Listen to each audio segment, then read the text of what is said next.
अच्छा, उसके गले में वो की रिंग कैसी थी? काफी ध्यान दिया तुमने उस पे। वो हमारे घर की है। ओह, एक उसे दी है कि वो कभी भी यहाँ आके आराम कर सके। और मजे की बात तो ये है कि जब से मैंने उसे की दी है ना, वो कभी यहाँ आराम करने आया ही नहीं। Okay, good night.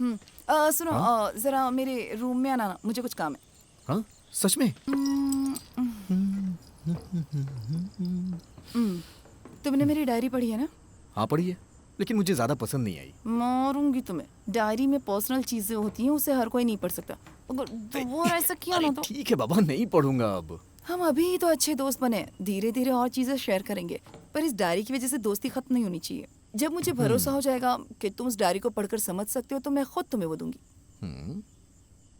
तुमने जो अभी कहा बिल्कुल सही कहा। क्या? हमें हर चीज शेयर करने की आजादी होनी चाहिए। तो क्या? तो ये है कि मैं यहाँ जा रहा हूँ सोने, और आज तुम्हें ये बेड मेरे साथ शेयर करना पड़ेगा। ऐसे? इधर आओ। चलो भी, आओ चलो आओ ना। उठो। तुमने कहा था ना तुम्हें नींद आ रही है। नींद चली गई, सच वो कह रहा कहीं हूँ। नहीं भागने वाली। अब तुम जाओ और जाकर सो जाओ। Good night. ओके, चलो, पीस, पीस। बाय।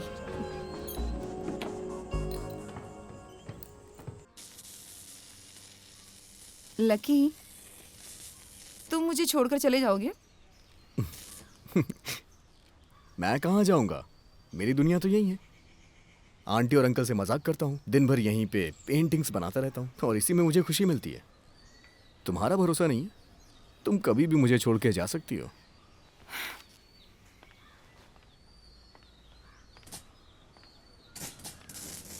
पर मैं कहाँ जा सकती हूँ? तुम चाहते हो कि मैं चली जाऊँ? तुम्हारे पास जाने के लिए कई जगह हैं। बैंगलोर जा सकती हो, या फिर कलकत्ता भी जा सकती हो अपने डैडी के घर। तुम्हारा रिसर्च यहाँ कंप्लीट नहीं हुआ तो विदेश भी जा सकती हो। मैं कहाँ जाऊँगा, मेरी दुनिया तो यही है। पर मैं सिर्फ तुम्हारे साथ ही खुद को सेफ फील करती हूँ, और कहीं नहीं। मुझे लगता है पूरी प्लानिंग करके प्यार किया है मुझसे। नहीं, बिल्कुल नहीं। ऐसी तो कोई बात नहीं है लकी। प्लानिंग करके तो किसी से प्यार नहीं होता। प्यार कब हो जाता है ये हमें पता ही नहीं चलता। पर तुम्हारा काम देखकर मुझे ऐसे लगा था कि हाँ, हमारे बीच ऐसा कुछ हो सकता है। और देखा, मेरी इंट्यूशन हमेशा सच होती है। जैसे ही तुम मुझे प्रपोज करने के लिए आए, मैं पहले से ही तुम्हें हाँ कहने के लिए तैयार थी। ऐसा है क्या? हाँ। सच कह रही हो? जरा 1 मिनट रुकना। क्या? कहाँ जा रहे हो? रुको तो।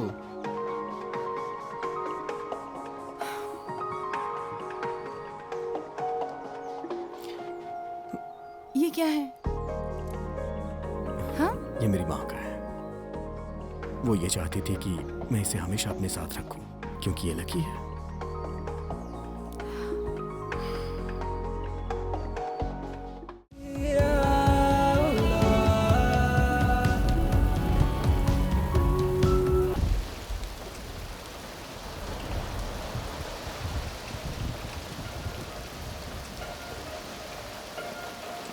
सर, अगर आपकी जांच हो गई है तो हम लाश को पोस्टमार्टम के लिए भेज दें?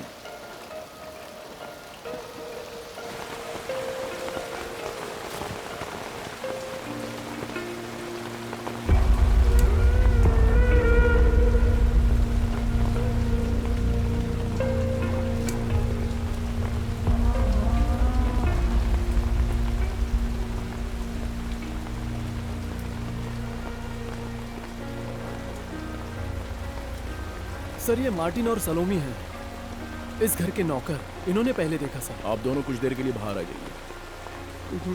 सर, आपने कहा था आज आप लीव पर हैं? मैं लीव पर था, लेकिन जयराम सर ने मुझसे कहा कि मैं खुद ही एक बार वहाँ पे जाके देख लूँ। अच्छा, वैसे ये आदमी बहुत ही बड़ा फेमस आर्टिस्ट था ना? कुछ जानते हो इसके बारे में? थोड़ा बहुत जानता हूँ सर। लक्की नाम था इसका। आज से करीब 2 महीने पहले इसका और इसके दोस्तों का एक कंपनी से झगड़ा हुआ था। दोनों पार्टी के लोगों को उस झगड़े में काफ़ी चोट आई थी, और झगड़े में तो सर ऐसा होता ही है। उन्होंने रिपोर्ट फाइल की थी। अच्छा। और उसके बाद पुलिस से कुछ लोग वहाँ गए थे। मेरी भी ड्यूटी वहीं पर थी। आप लोग यहाँ पर कब से रह रहे हो? सर, हम यहाँ 5 साल से काम कर रहे हैं। लकी की माँ के मौत के बाद से हम लोग यहीं पे हैं। सुबह क्या हुआ था बताओ? जब हम आए तब दरवाजा खुला था। जब मैं कॉफी लेकर आई तो सर अपने रूम में नहीं थे।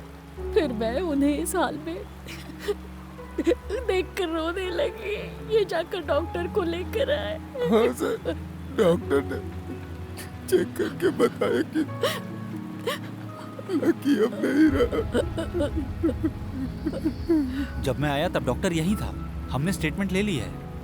हमें समझ नहीं आ रहा है, ये बात हजम नहीं हो रही है।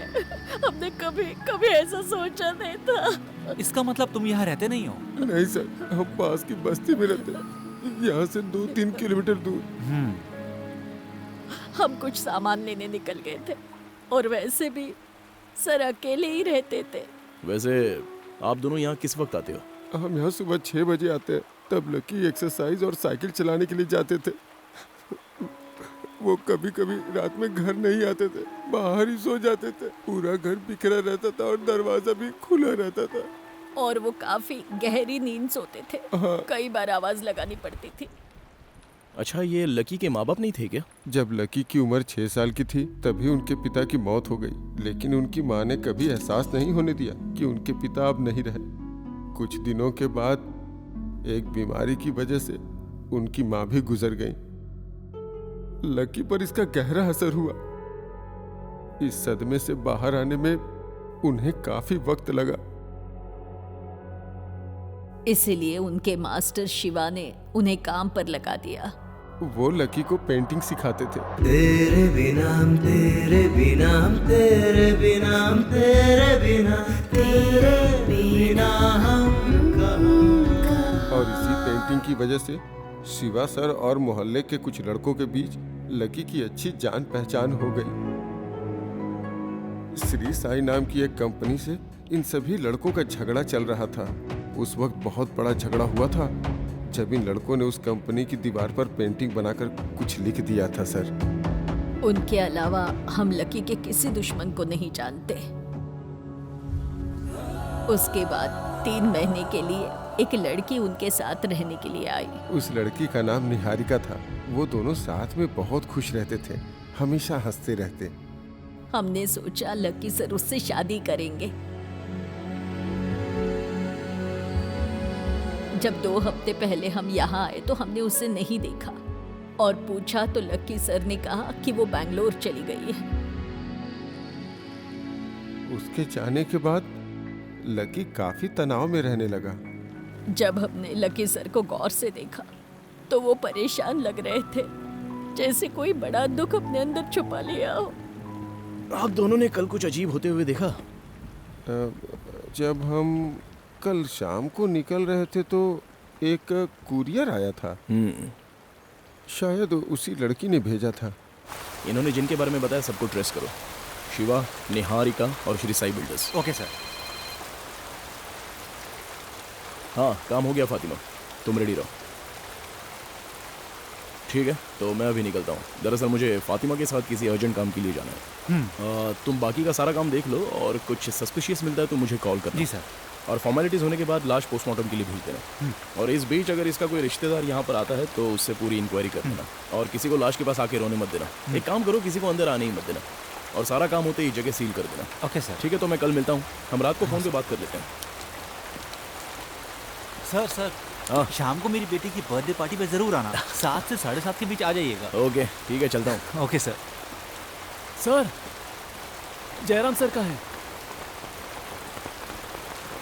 सर, क्या हुआ अकबर? हमने इनिशियल इंक्वायरी शुरू कर दी है सर। बाकी सारा काम तो आलोक संभाल लेगी। ओके अकबर, मीडिया वालों को इस बारे में खबर हो गई है। इससे पहले वो अपना इस पर रिव्यू दें, हमें जल्द ही इस पर अपना एक्शन लेना होगा। मैं और आलोक कल से इस पर सीरियस इंक्वायरी करेंगे सर। मुझे लगता है तब तक पोस्टमार्टम रिपोर्ट भी आ जाएगी। ठीक है, अभी तुम निकल सकते हो, मैं बाद में बात करता हूँ। ओके सर, रखता हूँ। एंटोनी भाई, एक काम करो, उनका स्टेटमेंट लेकर उनको यहाँ से जाना। Okay sir. ओके, चलता हूँ। सोच समझ कर ये डिसीजन ले रहे हो ना, क्योंकि डिवोर्स लेते वक्त तुम दोनों से पहला सवाल यही पूछा जाएगा। अगर कुछ चांस है तो हम आपस में बात करके सेटल कर लेंगे, पर तुम्हारे साथ तो ऐसी कोई बात है नहीं। एक बार फिर से सोच लो। ठीक है, अगर तुम नहीं चाहते तो मुझे कोई प्रॉब्लम नहीं है। नहीं मैडम, हमने डिसाइड कर लिया है। हम दोनों हमेशा अच्छे दोस्त बनकर रहेंगे, हमारे बीच कोई प्रॉब्लम नहीं होगी। डिवोर्स के बाद भी हमारी दोस्ती जारी रहेगी। फातिमा, फातिमा तुम्हें कुछ नहीं कहना है? मैंने पहले ही कहा था, the decision is yours. Advocate की हैसियत से मैं समझा रही थी, पर एज ए गुड फ्रेंड अब डिवोर्स लेना बिल्कुल ठीक नहीं रहेगा।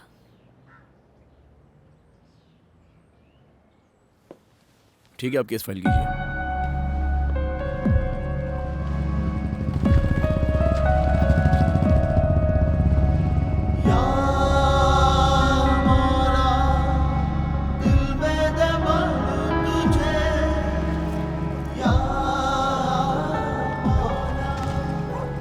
उतरो। फातिमा, मुझे आने में देर हो जाएगी, तुम खाना खा के सो जाना।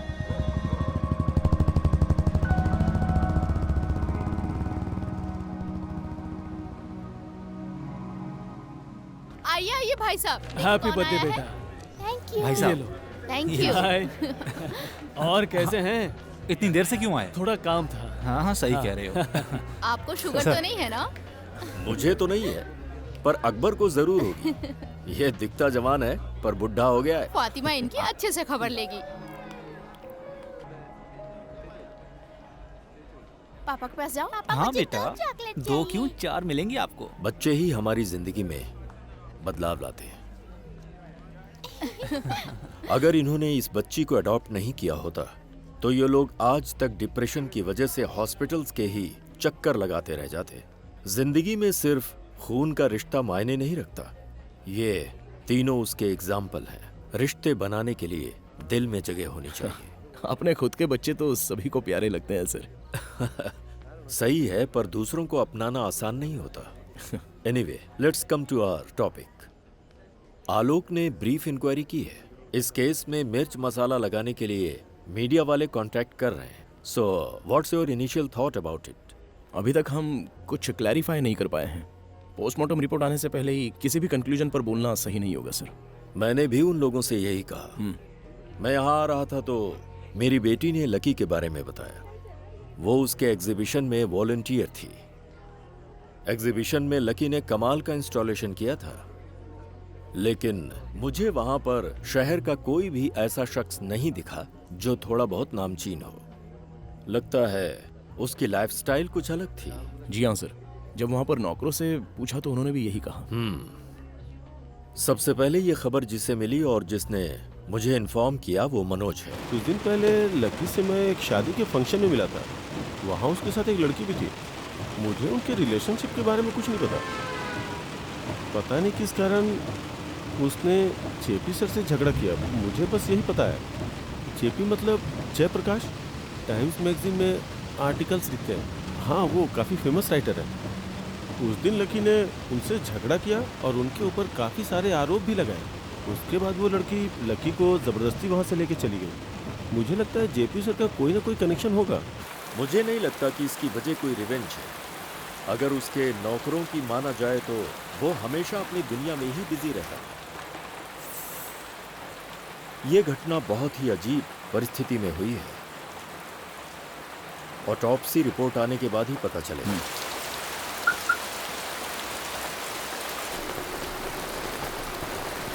आओ बैठो। क्या sir? Just get inside. Sir,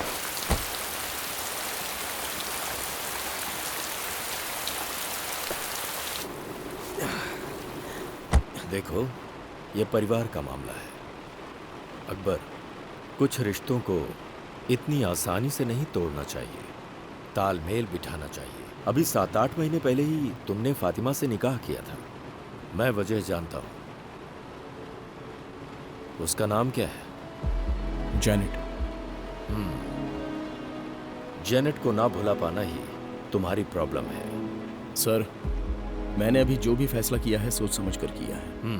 अब और इस पर क्या डिस्कस हो सकता है? क्यों नहीं हो सकता? इसमें सिर्फ तुम और फातिमा ही शामिल नहीं हो। डिपार्टमेंट के काफी सारे लोग इस शादी का हिस्सा थे। तुम ये कैसे भूल सकते हो? ऐसा नहीं है कि मुझे याद नहीं है सर। ये निकाह ही सबसे बड़ी गलती थी।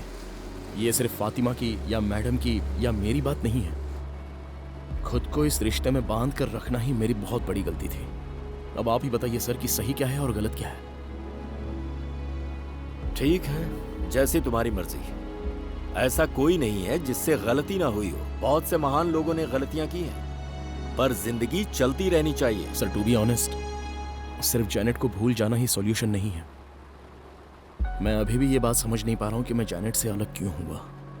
ये सब सोच के बहुत दर्द होता है। जब आप लोगों ने इतना समझाया तो मुझे ऐसा लगा कि फातिमा इस सब के लिए मान जाएगी। फातिमा मेरी प्रॉब्लम का सॉल्यूशन नहीं थी, बल्कि वो तो सबसे बड़ी प्रॉब्लम थी sir. I need to set her free. She deserves a better life. शायद हम अच्छे कपल्स नहीं बन सके, लेकिन अच्छे दोस्त तो बनकर रह सकते हैं ना सर। My foot. अच्छी दोस्त प्यार के आगे ज्यादा दिनों तक नहीं टिकती है। सुनो, जब तुम मेरी उम्र के होगे ना, तब भले ही ये जवानी का जोश ना हो, पर तुम्हें एक दोस्त की जरूरत पड़ेगी जो तुम्हारे सुख दुख शेयर करे। इसीलिए Fatima is your best choice. Got it? वक्त के साथ तुम जेनेट को भूल जाओगे। इस बारे में ध्यान से सोचना। Good night sir.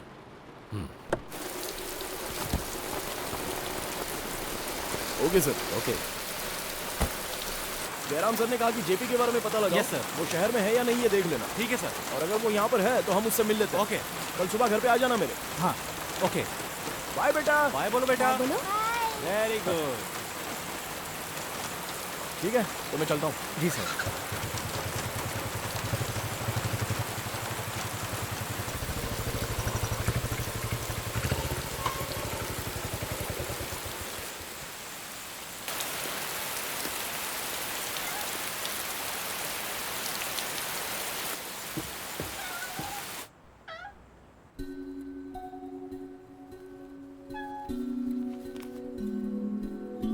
नजरों ने तेरी मेरे दिल को छुआ, चुपके चुपके से अकबर। कब ये जेनेट। प्यार हुआ।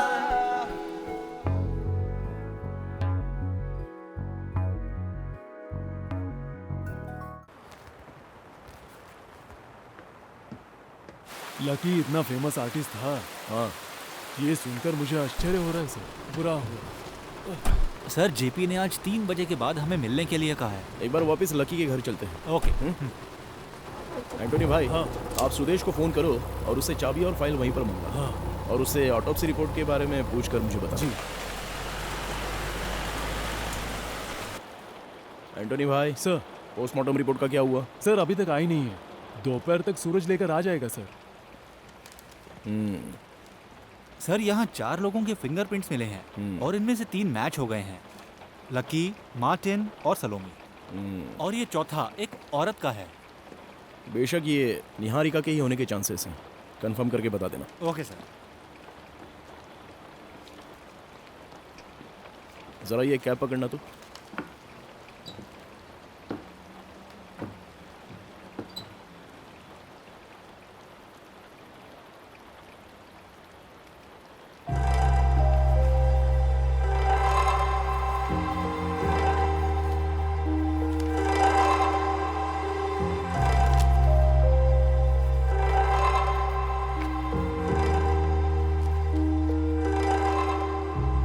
आलोक, हाँ सर। मुझे लगता है ये उसकी डायरी है। मार्टिन के जाते वक्त ये कुरियर से आई थी।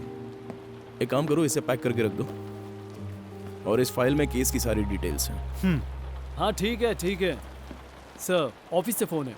जयराम सर ने सबको 12 बजे के बाद ऑफिस में बुलाया है सर, क्योंकि पोस्टमार्टम सर्जन वहीं आ रही है सर। अभी टाइम कितना हुआ है? अभी 11 बजे हैं सर। उनको बोल दो हम आ रहे हैं। हाँ सर। हेलो। अच्छा आलोक, हाँ सर। तुमने कहा था कि तुम्हारी मौजूदगी में लकी के साथ कुछ घटना हुई थी। क्या हुआ था बताओ। सर मुझे लगता है वो जरूर किसी फ्रॉड बाबा का केस रहा होगा।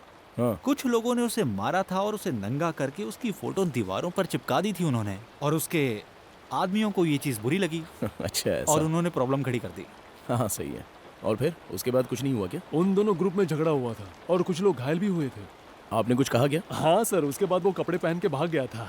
चलो अच्छा है, लाओ मेरी कैब दे दो। सर। डॉक्टर, मैं आपसे सीधे मिलना चाहता था, वरना रिपोर्ट आप इन्हें ही देकर चली जाती। I guess we have something. Yes sir, we have found something. उसकी मौत जहर से हुई है और जहर मुंह से शरीर में गया है। हम जहर की पहचान तो नहीं कर पाए हैं, लेकिन it looks like a slow poison. Slow मतलब ये नहीं कि इसमें वक्त लगे, इट्स लाइक अ सडेशन। इससे मौत होते वक्त इंसान को तकलीफ नहीं होती। इससे बिल्कुल स्मूथ और एफर्टलेस और पेनलेस डेथ होती है। 99% ये सुसाइड केस है, ऐसा मेरा कंक्लूजन है। जितना आपने बताया उतना ही मान लेना ठीक है डॉक्टर? नहीं, और भी कोई कंक्लूजन हो सकता है। Lucky was in his last days. उसकी जिंदगी में सिर्फ 2 या 3 महीने ही बचे थे। उसके दिमाग में ओवर मैच्योर्ड मैलिग्नेंसी थी sir. Are you by any chance suspecting brain cancer? Yes, मुझे जो समझ में आया उसके जीने के चांसेस बस कुछ ही हफ्ते थे। जल्द ही उसकी नेचुरल और दर्दनाक मौत होने वाली थी। यानी मौत के डर से सुसाइड की पॉसिबिलिटीज हैं। सो आई थिंक दैट्स इट। यही बात मीडिया को बताइएगा। क्या कहते हो अकबर? उसके बारे में उसके घर के नौकरों की तो बहुत ही अच्छी राय सुनने को मिली मुझे।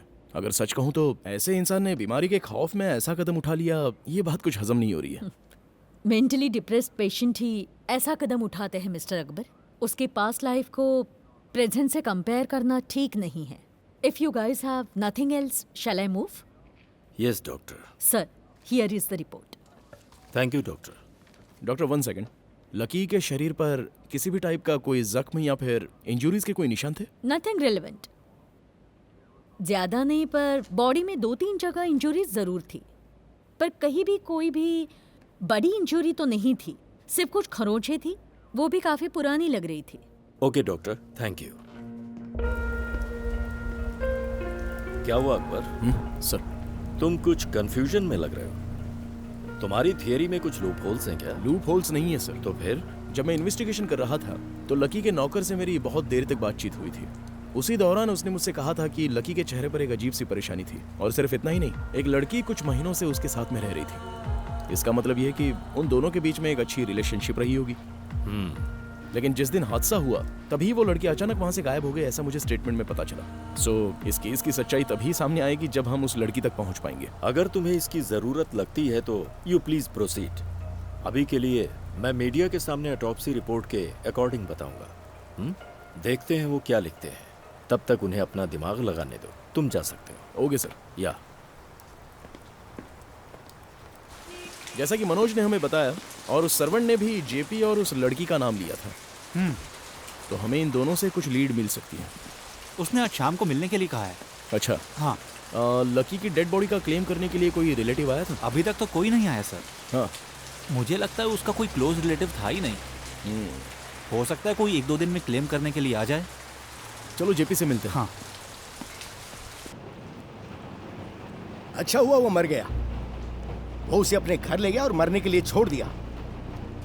वही मेरी बेटी की मौत का जिम्मेदार है। उसने आत्महत्या कर ली, यही सच्चाई है। लकी के साथ रहने वाली निहारिका की आप बात कर रहे हैं? उसने आत्महत्या की थी। कब की थी? कुछ ही दिन पहले। इससे बुरा और क्या हो सकता है? कहाँ की थी? बेंगलोर में, अपने ही घर में। तो इस बारे में आपने लकी को बताया था? क्यों बताऊं? कौन है वो? Okay, by the way mister JP, आप निहारिका के बारे में कैसे जानते हैं? मिस्टर अकबर, निहारिका मेरी भांजी थी। मेरी सगी बहन की बेटी थी वो। उसको मैंने पाला पोसा है, भांजी की तरह नहीं, अपनी बेटी की तरह। और वो उसे ले गया, स्काउंड्रल। मैं अब भी उस सदमे से उबर नहीं पाया हूं।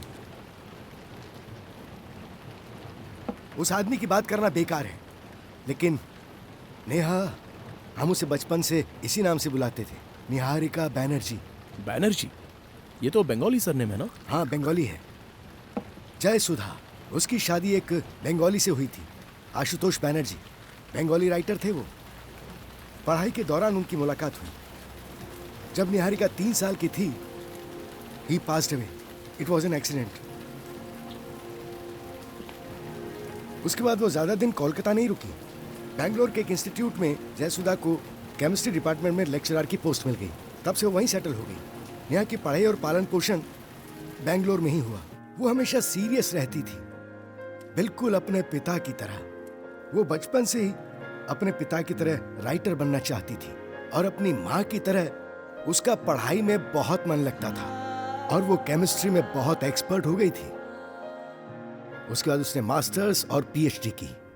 अच्छा, तो क्या निहारिका यहाँ पर भी कुछ दिनों के लिए रहने आती थी? नहीं, एक बार अपनी पीएचडी के सिलसिले में यहाँ आई थी वो। और उस वक्त इंडस्ट्रियल केमिस्ट्री पर रिसर्च कर रही थी। उसने यहाँ रहकर 2 महीने तक एक सेट में काम किया था और यहीं रहती थी वो। उसके बाद उसकी मुलाकात लकी से हुई और वो यहाँ से चली गई। यहाँ से जाने के बाद आपकी उससे मुलाकात हुई? कई महीने उसे उसके साथ देखा था मैंने। एक बार एक पार्टी में मेरी उससे मुलाकात हुई थी, लेकिन उसने मुझसे ठीक से बात तक नहीं की, फिर वहाँ से भी चली गई। अच्छा, ये सब कुछ तो ड्रीम हॉल की पार्टी में हुआ था ना? हाँ, लेकिन आपको कैसे पता? मुझे पता चला है कि लकी और आपके बीच में वहाँ पर झगड़ा हुआ था। आप लकी या निहारिका के किसी दोस्त से मिलते थे? नहीं तो। मुझे बाद में पता चला कि वो बैंगलोर चली गई। मुझे लगा उसे लकी की सच्चाई पता चल गई होगी और सोचा कि अब वो कभी ऐसा दोबारा नहीं करेगी। उसके बाद उसने अपने आप को कमरे में बंद कर लिया और आखिर में निहारिका ने सुसाइड कैसे किया था? जहर खाकर। वो उस दिन शाम तक अपने कमरे से बाहर ही नहीं निकली। पता चला वो डीप स्लीप पे थी। ये सब उस कमीने की वजह से हुआ। सर, नेहा को उसी ने मारा।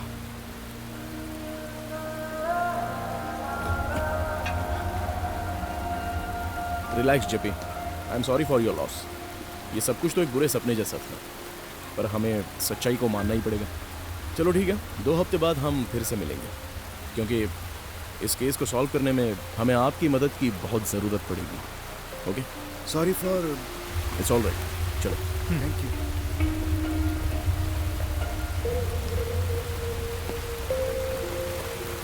अच्छा सुनो सर। इनसे निहारिका के बैंगलोर का एड्रेस ले लेना। बैंगलोर का? हाँ।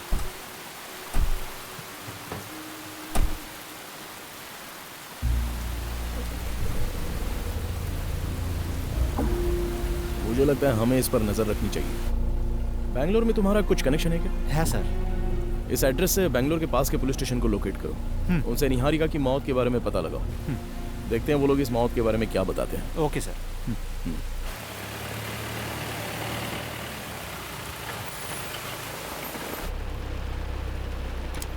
हाँ सर, ये रही वो डायरी। हाँ, अच्छा, तुमने लकी के दोस्त के बारे में मुझे बताया हाँ था? सर, शिवा। वो अभी तक नहीं मिला, पर हमें पता चला है कि वो अब वहाँ नहीं रहता। हाँ, अच्छा, वो construction company Shri Sai builders. हाँ। अगर उस कंपनी का कोई बंदा तुमसे मिलता है तो उनसे अगले हफ्ते की अपॉइंटमेंट ले लेना, लेकिन साफ साफ उन्हें कुछ भी मत बताना। जी सर। ठीक है, तो तुम निकलो। Okay sir. हम कल मिलते हैं।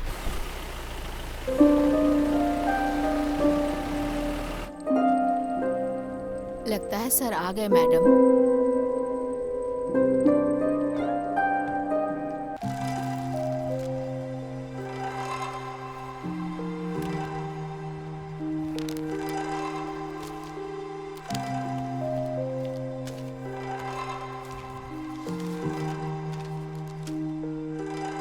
लकी, मुझे पता है तुम वहाँ काफ़ी परेशान हो। यहाँ मैं तुमसे 100 गुना ज़्यादा परेशान हूँ।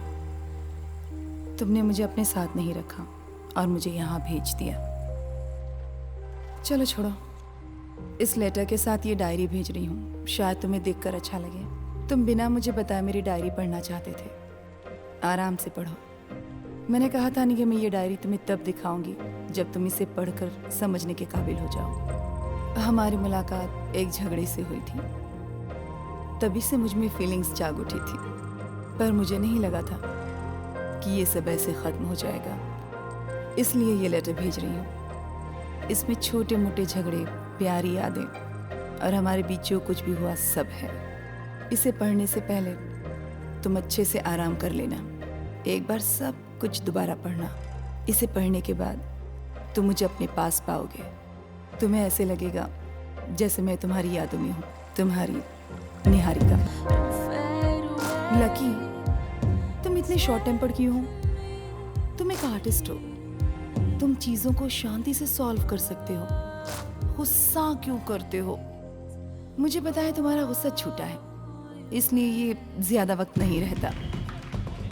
मुझे लगता है हमारी फ्रेंडशिप काफी लंबी चलेगी। नेहा उधर देख। वो वाला? कितना सुंदर है ना? है तो। चलो वहाँ चलते हैं। तुम्हें समझ नहीं आता, आज संडे है और तुम मुझे ये सब बकवास चीजें दिखाने ले आई। तुमने तो कहा था कि घर पे बोर हो रही हो। शॉपिंग करने से अच्छा है कि हम यहाँ पे आ गए।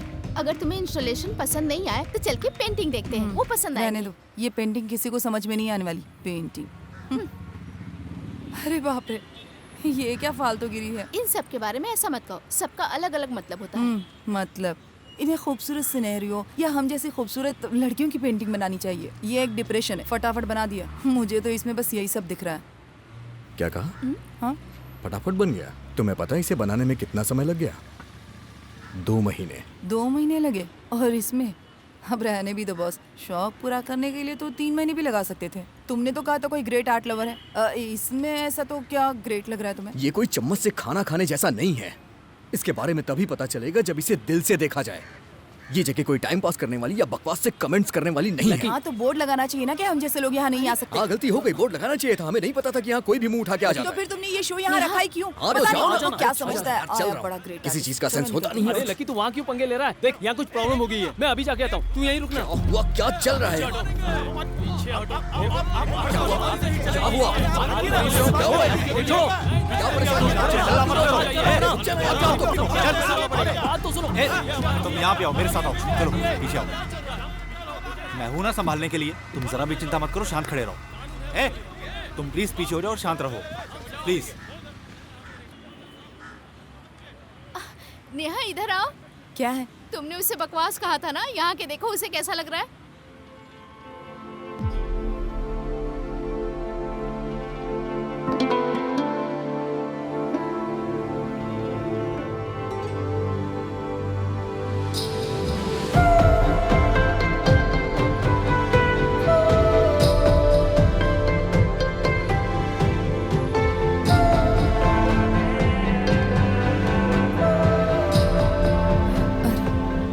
ये तो बहुत खूबसूरत है। बिना सोचे समझे कुछ नहीं कहना चाहिए। तुमने बहुत बड़ी गलती कर दी नेहा। मीना तुमने देखा ना वो कितना घमंडी और गुस्से वाला है। उससे अपने टैलेंट पे ना कुछ ज्यादा ही घमंड है। अच्छा, तुम हार्ड वर्क करके रिसर्च मटेरियल तैयार करो और अपने प्रोफेसर को दिखाओ और वो कह दें कि ये सब बकवास है, तो तुम्हें कैसा लगेगा? सच बताना। ऐसा लगेगा जैसे मुझे मार डाला। सही कहा, उसे भी ऐसा ही लगा होगा। सॉरी बोलना होगा ना? हाँ बोलना तो चाहिए, पर इस बार तुम उसके पास गई ना तो तुम्हें थप्पड़ मारेगा, तो मत जाना, समझ गई ना? हेलो ए नेहा, हमें निकलना है, मेरी ट्रेन छूट जाएगी। सुनो, हम ना अगले हफ्ते मिलते हैं। अगर मैं उसे सॉरी नहीं बोलूँगी ना तो मुझे चैन नहीं मिलेगा। हम अगले हफ्ते मिलते हैं। ओके बाय, पक्का बाय बाय। हमें उन्हें इतनी आसानी से नहीं छोड़ना चाहिए था। तुम लोगों ने मुझे सपोर्ट क्यों नहीं किया? तुम कभी भी कुछ बात बात करते हैं। ऐसा करके क्या फायदा? अरे लकी, अच्छा ठीक है, मैं निकलता हूँ। अरे हटना यार। Excuse me. सुनो, क्या चाहिए तुम्हें अभी? शांत हो जाओ। देखो, मैंने बिना समझे और बिना सोचे तुम्हारी पेंटिंग पर कमेंट किया तो मुझे पता है तुम्हें गुस्सा आ सकता है। सो रियली हाँ, सॉरी। बहुत गुस्सा आता है मुझे। देखो, तुमने बिल्कुल सही कहा था कि मुझे आर्ट के बारे में बिल्कुल भी नॉलेज नहीं है। वो मेरी फ्रेंड थी ना, वही मुझे लेकर आई थी। वो चली गई वरना उसकी ट्रेन मिस हो जाती। मैं सच कह रही हूँ, फिर से कभी ऐसा नहीं कहूँगी। पक्का? हाँ तुम दोबारा आर्ट एग्जीबिशन में नहीं जाओगी। हाँ और अगर गई भी तो फालतू के कमेंट्स नहीं करोगी। हाँ अगर तुम इसके लिए तैयार हो तो मैं कॉफी के लिए तैयार हूँ। हाँ ओके। मेरा नाम निहारिका है। क्लोज फ्रेंड्स मुझे नेहा कहते हैं। मैं यहाँ यूनिवर्सिटी में रिसर्च के काम से आई हूँ। लकी, जितने भी करीबी हैं सब मुझे इसी नाम से बुलाते हैं। मैं यहीं रहता हूँ। काम तो जान ही गई हो। जो मैंने कहा उसके लिए मैं फिर से सॉरी कहूँगी। हाँ, मैंने उसे जब ध्यान से देखा तब समझ में आया कितनी मेहनत का काम है ये। चलो माफ किया, उसमें कोई गलती ही नहीं थी। हम सब एक जैसे होते हैं। जो पसंद नहीं आता उसकी बुराई करते हैं। पीठ पीछे बुराई करना हमारी आदत हो गई है। देखो, मुझे लगता है कि तुम एक आर्टिस्ट हो। तुम्हें इस तरह की बातें सुनने के लिए आदत होनी चाहिए। I mean, लोग क्रिटिसाइज तो करेंगे ही ना, मतलब सबको ये अच्छा नहीं लगता।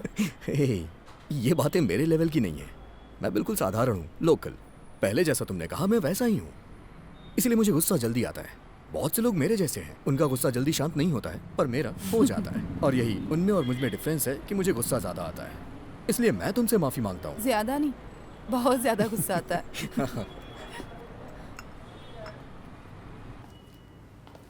अच्छा, यहाँ से मुझे सिटी में जाने के लिए ऑटो या बस तो मिल जाएगी ना? हो तो तुम इस शहर की नहीं हो हाँ? तो ये बताओ तुम्हें अपना स्टॉप पता है या नहीं? चलो कोई बात नहीं, वैसे मैं अभी फ्री हूँ, इस बार मैं तुम्हें ड्रॉप कर दूंगा। ओके। जहाँ जाना है वहाँ का एड्रेस तो है ना? हाँ, एड्रेस बैग में है। चलो फिर चलते हैं। अच्छा तुम यहाँ पहले कभी आई हो?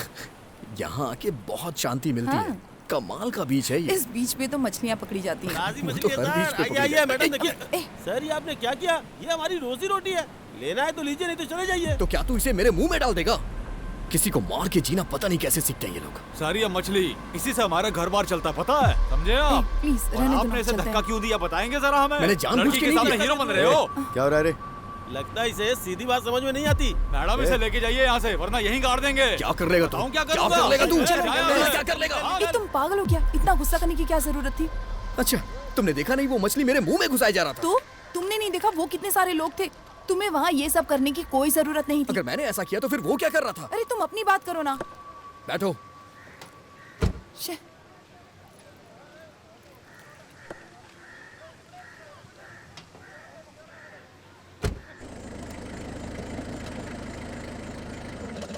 ये तो मिस्टर जेपी का घर है। हाँ। निहारिका, मैंने तुमसे कहा था ना, मैं दरअसल अपने गुस्से पे कंट्रोल नहीं कर पाता।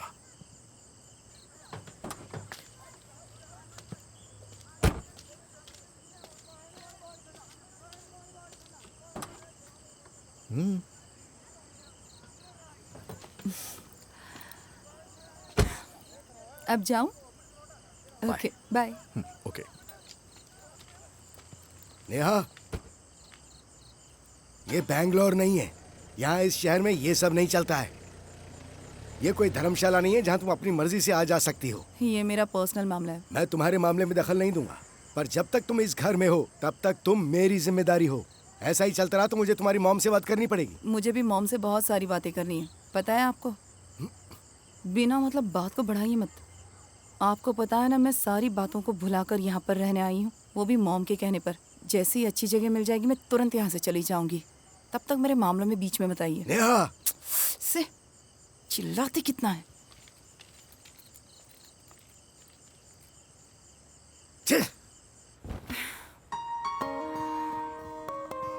सच सच बताना लकी, तुम्हारे कितने और रूप थे। जब मैं पहली बार तुमसे मिली तुम कितने गुस्सैल इंसान थे, और बाद में बिल्कुल सीरियस हो गए, और अब तो पूरी कहानी ही बदल चुकी है। कोई बात नहीं, चाहे कोई भी रूप हो, तुम अच्छे हो। उस रात मुझे लगा झगड़ा करने और खिंचाई करने के लिए हम अच्छे दोस्त बन सकते हैं, पर अब मुझे लगता है तुम पूरी जिंदगी मेरे साथ रहकर मुझे सही रास्ता दिखाओ। तो क्या कहते हो, मेरा साथ दोगे ना? एक बात कहूं, तुम चाहे कितनी भी कोशिश कर लो, मैं आसानी से नहीं मानूंगी। हाँ, ये जगह भी एक छोटा सा एग्जीबिशन लगती है। अब मैं अंदर आ जाऊं या तुम मुझे ऐसे ही घूरते रहोगे? तुम यहाँ आराम से आ सकती हो, बस यहाँ की चीजों पे कमेंट्स मत करना। यहाँ का एड्रेस किसने दिया तुम्हें? दरअसल मुझे एक पेंटिंग चाहिए थी। उस दिन वो मेरी फ्रेंड थी ना, वो मुझे सारा दिन डांटती रही और झगड़ा करती रही, इसलिए मैं यहाँ आई हूँ। हाँ। अभी उसका बर्थडे आ रहा है, तो मैंने सोचा कि उसे गिफ्ट में एक अच्छी सी पेंटिंग दी जाए। काफी लोगों से पूछा तो यहाँ का एड्रेस मिला, और यहाँ आकर पता चला तुम तो इंटरनेशनल आर्टिस्ट हो। पहले सोचा वापस लौट जाती हूँ, फिर लगा एक ऑटोग्राफ तो ले ही सकती हूँ। अच्छी बात है। वैसे गलती हो जाने के बाद उसे सुधारा नहीं जा सकता है। समझ में आई बात तुम्हारे? ओके। यहाँ आने में तुमने बड़ा रिस्क ले लिया है। हाँ। लड़कियों की नजर में एक आर्टिस्ट की इमेज बहुत खराब होती है, खास करके अगर वो लड़की स्मार्ट हो, खूबसूरत हो और अकेली हो तो खतरा ज्यादा बढ़ जाता है। तुम्हारे बारे में सब कुछ जानकर ही तो मैं यहाँ आई हूँ। उस रात तुमने मुझे ड्रॉप किया था ना, उसके बाद मेरे मामा लगातार तुम्हारी बुराई कर रहे हैं। कम से कम 10 लेक्चर सुना दिए होंगे। कौन? जेपी? उन्हें तो सब अच्छा कहते हैं। शायद। यहाँ पर तो सभी कहते हैं कि वो बहुत ही शानदार राइटर हैं। उनकी राइटिंग में जादू है, वो दूसरों से बिल्कुल अलग लिखते हैं। हे, वहीं रुक जाओ। क्या हुआ? अरे रुको तो सही। क्या? एक मिनट। क्या बात है? अभी तो मैंने शुरुआत की है यार। ओके यहीं रुकना, यहीं खड़ी रहना, बस ऐसे ही। हाँ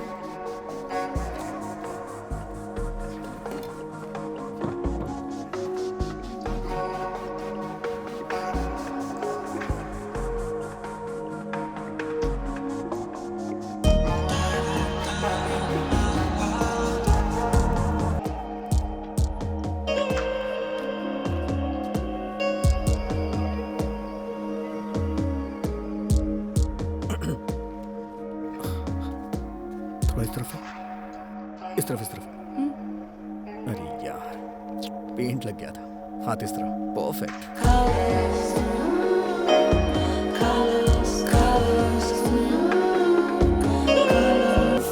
लकी अब बहुत हो चुका।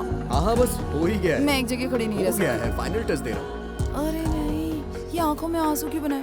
तुम रो नहीं रही थी क्या? नहीं तो मैं कहाँ रो रही थी, मैं तो हंस रही थी ना। तुम सिर्फ मेरे सामने हंसने का दिखावा कर रही थी, मैं अच्छी तरह से जानता हूँ। ये तुम क्या कह रहे हो लकी? ये आर्ट कोई बच्चों की ड्राइंग नहीं है जो देखा और रंग भर दिया। मैं देखता नहीं बल्कि इमेजिन करता हूँ कि उसके पीछे क्या है। तुम्हारे चेहरे पे स्माइल के साथ साथ आंसुओं को भी देख लिया। तुम कुछ तो सोच के परेशान हो और वो परेशानी दिखाना नहीं चाहती। कोई परेशान होता है तो चेहरे का रंग बदल जाता है और वही तुम्हारे साथ भी हो रहा है। जैसे अभी तुम्हारे चेहरे का रंग गुलाबी हो गया है और फिर बाद में लाल हो जाएगा, जबकि इसका असर तुम्हारी आंखों पे बिल्कुल भी नहीं पड़ रहा। तुम्हारा चेहरा कुछ और कह रहा है, लेकिन पता नहीं क्यों मुझे ऐसा लग रहा है कि तुम्हारी आंखें कुछ और कहना चाहती हैं। तुम अपने आंसुओं को गिरने से बचाने की कोशिश कर रही हो, लेकिन एक आर्टिस्ट सब कुछ देख लेता है। इसी को तो एक आर्टिस्ट की इमेजिनेशन कहते हैं। एक आर्टिस्ट से अपनी फीलिंग्स कोई नहीं छुपा सकता है। तो क्या कहती हो तुम? मैंने सही कहा ना? तुम भी तो कुछ ऐसा ही कर रही थी। क्यों अपनी फीलिंग्स मुझसे छुपाने की कोशिश? लेकिन मैंने तुम्हारी आंखों को देख के तुम्हारी फीलिंग्स समझ ली थी। सच कह रहा हूं ना? ये तस्वीर ही तुम्हारी सच्चाई है ना?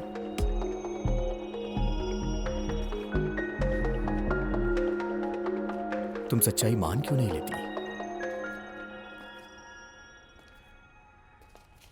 लकी, अभी तुम मेरे मामा के बारे में क्या कह रहे थे? किसी दिन उन्हें यहाँ लेकर आओ, उन्हें वहां बिठाओ और उनकी पेंटिंग बनाओ, तब उनका असली चेहरा तुम्हारे सामने आ जाएगा। पर वो इतने बड़े एक्टर है ना, तुम्हें भी बेवकूफ बना देंगे।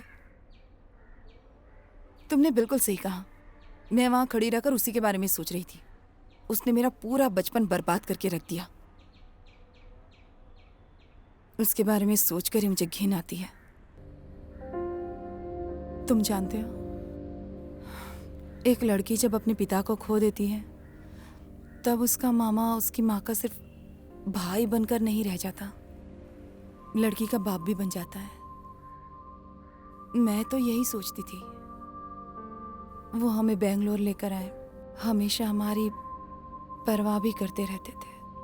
वो एक बहुत ही जिम्मेदार इंसान थे, पर फिर सब बदल गया। उनके प्यार करने का तरीका भी। वो जिस तरह से अपना प्यार जताते थे, वो बिल्कुल अलग तरीका था। मेरी कभी हिम्मत ही नहीं हुई कि मैं अपनी माँ के भाई, उनके दोस्त या उनके मेंटर के बारे में कुछ गलत कहूँ। वो माँ की मदद के लिए हमेशा तैयार रहते थे। उन्होंने अपनी भांजी और बहन के लिए अपनी पूरी जिंदगी और जीने का तरीका ही बदल दिया। काफी समय तक मैं यही सोचती थी, लेकिन 2 साल के बाद मेरे साथ हर समय सिर्फ बुरा बर्ताव किया जाता। मैं समझ रही थी। एक दिन मामा मुझे वॉक पर अपने साथ ले गए। मैं उनसे थोड़ी दूरी बनाकर चल रही थी। वो मुझे एक शॉर्टकट से ले गए। वो बहुत ही वीरान जगह थी। उससे ज्यादा मैं लाइफ में कभी नहीं चली थी। और उस दिन मुझे अपनी दिल की धड़कनें सुनाई दे रही थी। मुझे कुछ समझ में नहीं आया, पर जिसका मुझे डर था वहां ऐसा कुछ नहीं हुआ। वो अपने घुटनों के बल बैठ गए और जो गलतियां उन्होंने की थी उसकी मुझसे माफी मांगने लगे। उन्होंने मुझसे रिक्वेस्ट की कि मैं इस बारे में अपनी मॉम को ना बताऊं। लकी, उस पल में मैं बहुत कंफ्यूज हो गई थी और डिस्टर्ब भी थी। उन्होंने उस दिन मुझसे कुछ भी नहीं कहा। मैं इसके बारे में मॉम को सब बताने वाली थी, पर फिर मैंने सोचा वो मुझे इतनी दूर यहाँ लाए और अपने घुटनों के बल गिरकर मुझसे इस तरह माफी मांग रहे हैं, इसलिए मैंने उनसे किया वादा आज तक कभी नहीं तोड़ा।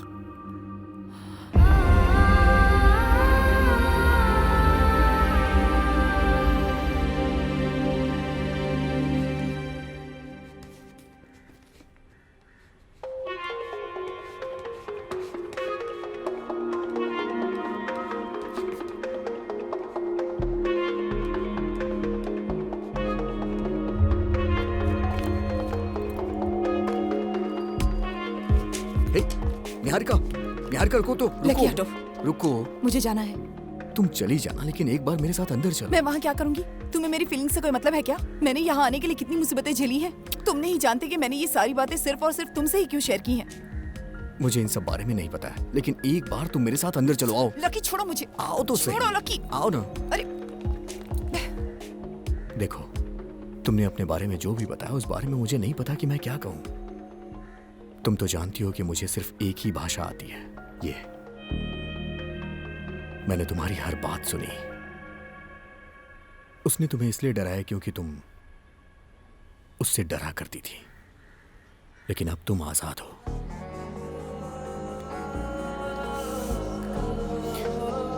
Thank you. अब बताओ, तुम्हें अपने दोस्त को कौन सी पेंटिंग देनी है? अपनी फ्रेंड को गिफ्ट में पहले ही दे चुकी हूँ। तुम हंस क्यों रहे हो? कुछ नहीं। अच्छा, अब मैं चलती हूँ। Okay, bye. बाय।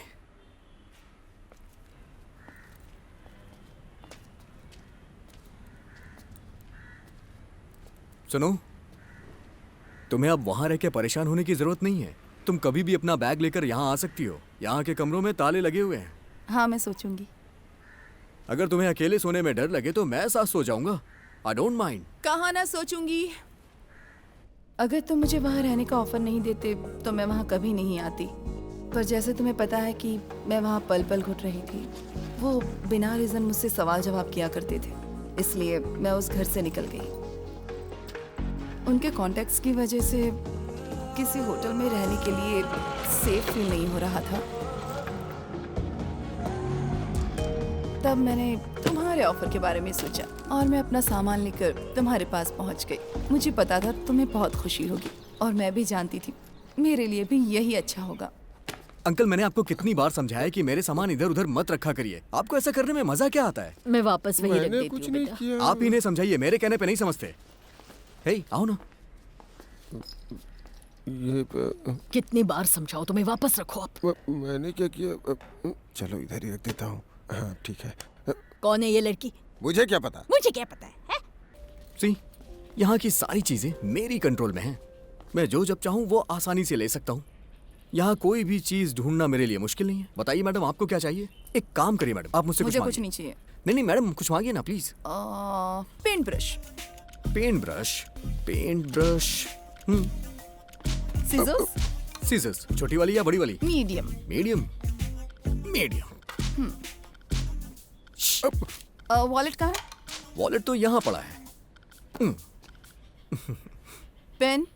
यहाँ पेन का यूज कोई नहीं करता, इसलिए पेन नहीं मिलेगी। हम यहाँ पेंसिल यूज करते हैं। पेंसिल से लिखेंगे तो उसे मिटा भी तो सकते हैं। हाय। अरे ये रही पेन। अरे मिस्टर शिवा सर, अब तक कहाँ गायब थे? मैं टूर पर था। वैसे यहाँ चल क्या रहा है? नए चेहरे दिख रहे हैं। हेलो, कौन है ये? अभी मिलाता हूँ। ये है निहारिका। हाँ। सिर्फ निहारिका नहीं, निहारिका बैनर्जी। लेकिन जो लोग इनके क्लोज होते हैं वही इनको नेहा बुला सकते हैं। अच्छा। दरअसल ये यहाँ यूनिवर्सिटी में रिसर्च करने के लिए आई हैं। अच्छा अच्छा। नहीं नहीं, वो मेरा पेन। हाँ। अरे इनसे तो मैंने आपको मिलवाया ही नहीं। ये है मिस्टर मार्टिन, मैं इन्हें अंकल कहता हूँ, और ये सबसे अलग है। पूरा घर इन्हीं के कंट्रोल में रहता है। वो आवाज सुनी? सलोमी आंटी। सलोमी आंटी अंकल की धर्मपत्नी है। अच्छा लकी, तुम उसके बारे में बोल रहे हो? उन्हीं के बारे में। हाँ। और ये हैं मिस्टर शिवशंकर। हाय। आर्टिस्ट, राइटर, ट्रैवलर, कुछ भी कह सकते हैं। सच कहूँ तो ये मेरे गुरुजी हैं, सब कुछ मैंने इन्हीं से सीखा है। ये ज्यादा हो गया। ये सब कुछ मैं अपनी जीविका चलाने के लिए करता हूँ। सलोमी जी, हाँ जी। कॉफी पियोगी ना? 2 कॉफी। आपका घर कहाँ है? बैंगलोर में। कब से जानती हैं आप इसे? ज्यादा नहीं, बस 2 हफ्तों से। हाँ। अगर देखा जाए तो इसकी जिंदगी में मुझे लेकर पूरे 10 लोग आ चुके हैं। हाँ हाँ हाँ, लेकिन सबसे ज्यादा क्लोज मैं ही रहा हूं इसके। सालों से अपनी दोस्ती है। और उसकी इसी लिस्ट में तुम्हारा भी नाम जुड़ गया है। पर मैं यहाँ कुछ हफ्तों के लिए पेइंग गेस्ट के तौर पर रहूंगी।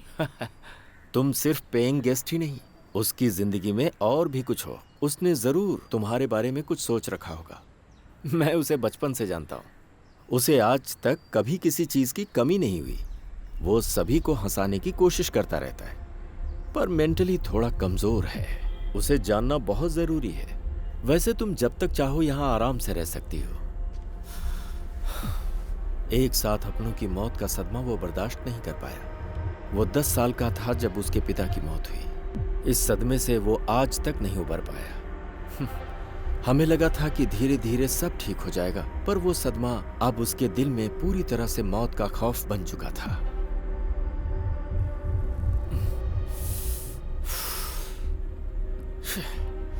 एक चींटी की मौत भी वो बर्दाश्त नहीं कर सकता था। इतना डिस्टर्ब हो गया था। उस वक्त उसे कोई भी देखता तो उसे पागल ही समझता। लेकिन इस बीच उसकी माँ ने उसे बहुत सहारा दिया। यही वो घर है जहां दोनों माँ बेटे रहते थे। धीरे धीरे इसकी हालत सुधरने भी लगी थी, लेकिन फिर अचानक 2 महीने बाद ही उसकी माँ की बीमारी से मौत हो गई। अब वो एक बार फिर से बेसहारा हो चुका था। उसकी माँ की मौत उसकी जिंदगी का दूसरा बड़ा सदमा था। फिर हम उसे साइकोलॉजिस्ट के पास ले गए, काउंसलिंग करवाई और काफी दिनों तक उसकी दवाएं चलती रहीं। पर इन सदमों ने उसकी जिंदगी को बदल दिया। भले ही उसने कई सदमे झेले हों, पर उसने खुद को संभाल लिया है। आज वो अपने अतीत को भुलाकर एक बेहतरीन इंटरनेशनल आर्टिस्ट बन चुका है। आप लोग अपने डिस्कशन को 5 मिनट के लिए रोक दीजिए, क्योंकि मैं कॉफी ला रहा हूँ। कॉफी पीने के बाद आप लोग कंटिन्यू करिएगा। लीजिए कॉफी पीजिए। Coffee is caffeine, caffeine is creativity. अच्छा, ये बात किसने कही थी? तुमने। हाँ करेक्ट, मैंने ही कही थी। हाँ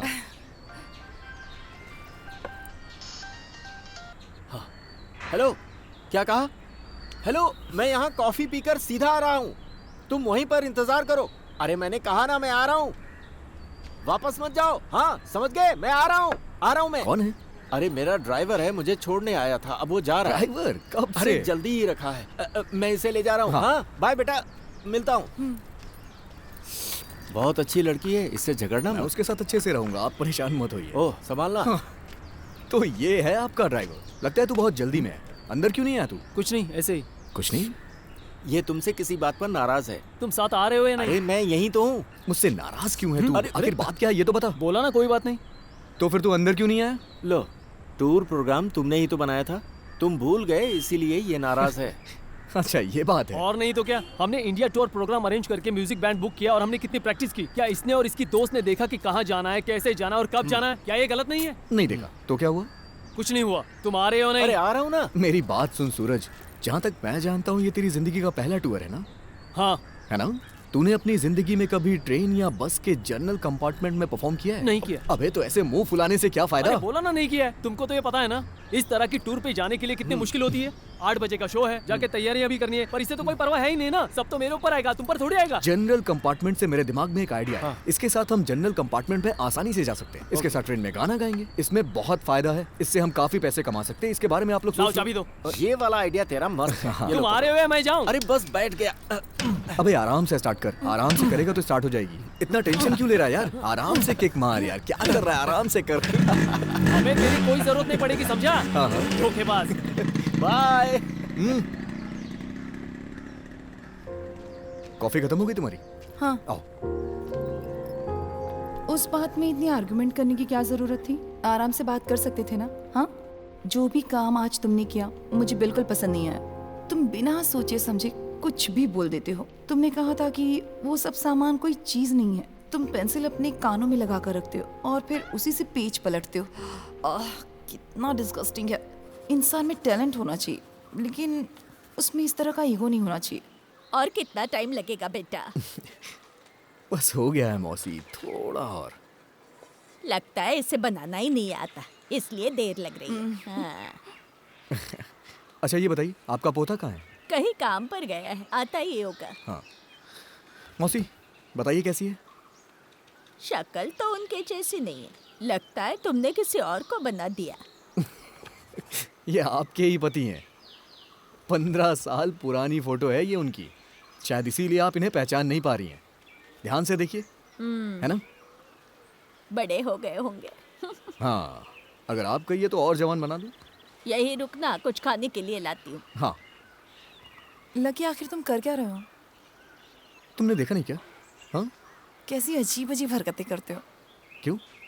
मैं तो आर्ट बना रहा हूँ ना। अरे वो नहीं, पेंसिल कान में घुमाते रहते हो। पेंसिल से भी प्रॉब्लम है इन्हें। अरे यार कान में खुजली हो रही थी इसीलिए मैंने डाला था इसे। इस पेंसिल से तुम स्केच बनाते हो, तुम्हें इसकी इज्जत करनी चाहिए, रिस्पेक्ट करनी चाहिए। तुम्हें इसकी इज्जत करनी चाहिए कि नहीं? अगर तुम मेरे आर्ट वर्क के बारे में बात करोगी तो मुझे समझ में आएगा। अब तुम ये कहो कि पेंसिल, कैनवस, ब्रश इन सब की इंसानों की तरह इज्जत करो तो ये मुझसे नहीं होने वाला है। अच्छा सुनो, फॉर एग्जाम्पल तुम्हारे हाथ में ये जो किताब है ये सिर्फ किताब है ना। अब तुम इसे भगवान समझो तो गलत है ना ये। Of course not. देखो किताबों से हम काफी कुछ सीख सकते हैं। किताबें लाइफ बनाती हैं और बिगाड़ती भी हैं। नहीं मैं भी तो देखूं इस किताब में कहाँ लिखी है इस तरह की बातें। क्या कर रहे हो? थूक क्यों लगा रहे हो पेज पे? थूक लगाए बगैर पेज को कैसे पलटेंगे? मुझे यही करना आता है और सब लोग यही करते हैं। सच कहूं तो मेरे पिताजी ने ऐसा किया होगा, मेरे पिताजी के पिताजी ने ऐसा किया होगा, उनके भी पिताजी ने ऐसा ही किया होगा। अगर मैं आज इस तरह से कर रहा हूँ तो कल को जो मेरा बच्चा पैदा होगा वो भी थूक लगा के इसी तरह से किताबें पलटेगा। हाँ समझ गई। मेरे समझाने का कोई फायदा नहीं। तुम्हारे सामने ना किसी की कुछ भी नहीं चलने वाली। जो करना है तो अब तुम्हें थूक लगाने से कोई प्रॉब्लम नहीं है ना? बस हो गया ना। ये लो, ये बताओ थूक लगाने से प्रॉब्लम क्या है? नहीं इस थूक से प्रॉब्लम क्या है? नहीं नहीं बताओ ना क्या प्रॉब्लम है, बताओ बताओ।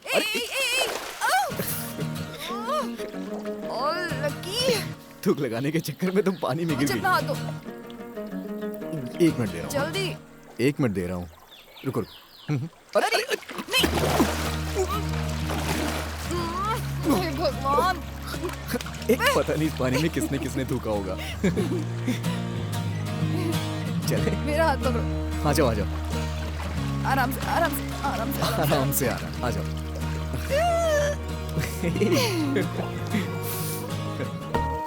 एक बार मैंने ऐसे ही सड़क पर छोटे छोटे बच्चों के साथ कोलकाता की सड़कों पर बहुत एंजॉय किया था। मेरे बचपन की कुछ प्यारी यादें हैं और बहुत मिस करती हूँ। लगता था जिंदगी की गाड़ी कहीं रुक गई, वो अचानक से फिर से चल पड़ी है। Thank you. वेलकम। नहीं चाहिए।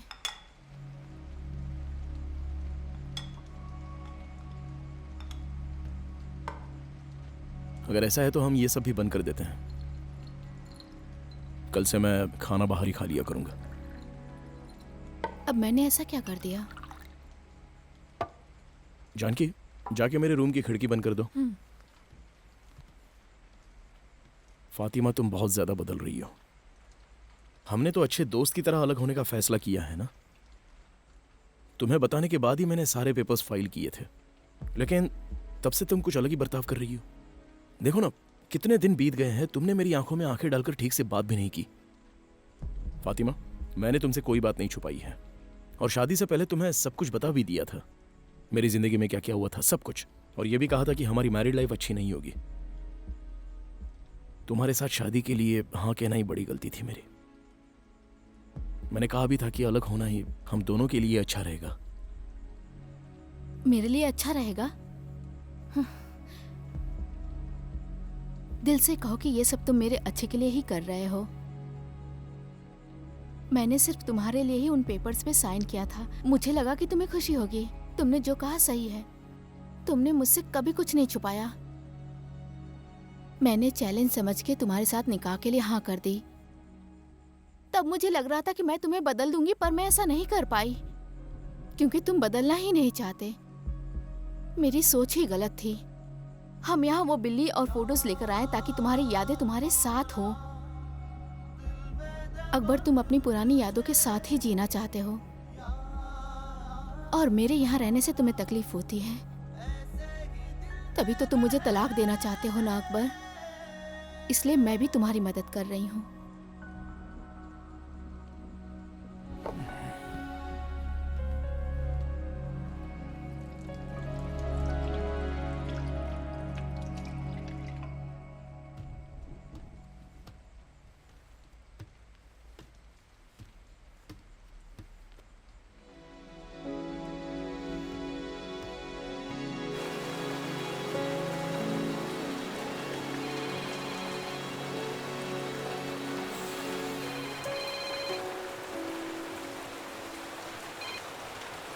हाँ बोलो आलोक। सर, मैं श्री साईं बिल्डर्स के कुछ लोगों से मिला था। उनकी एमडी सिर्फ आज रात ही शहर में है।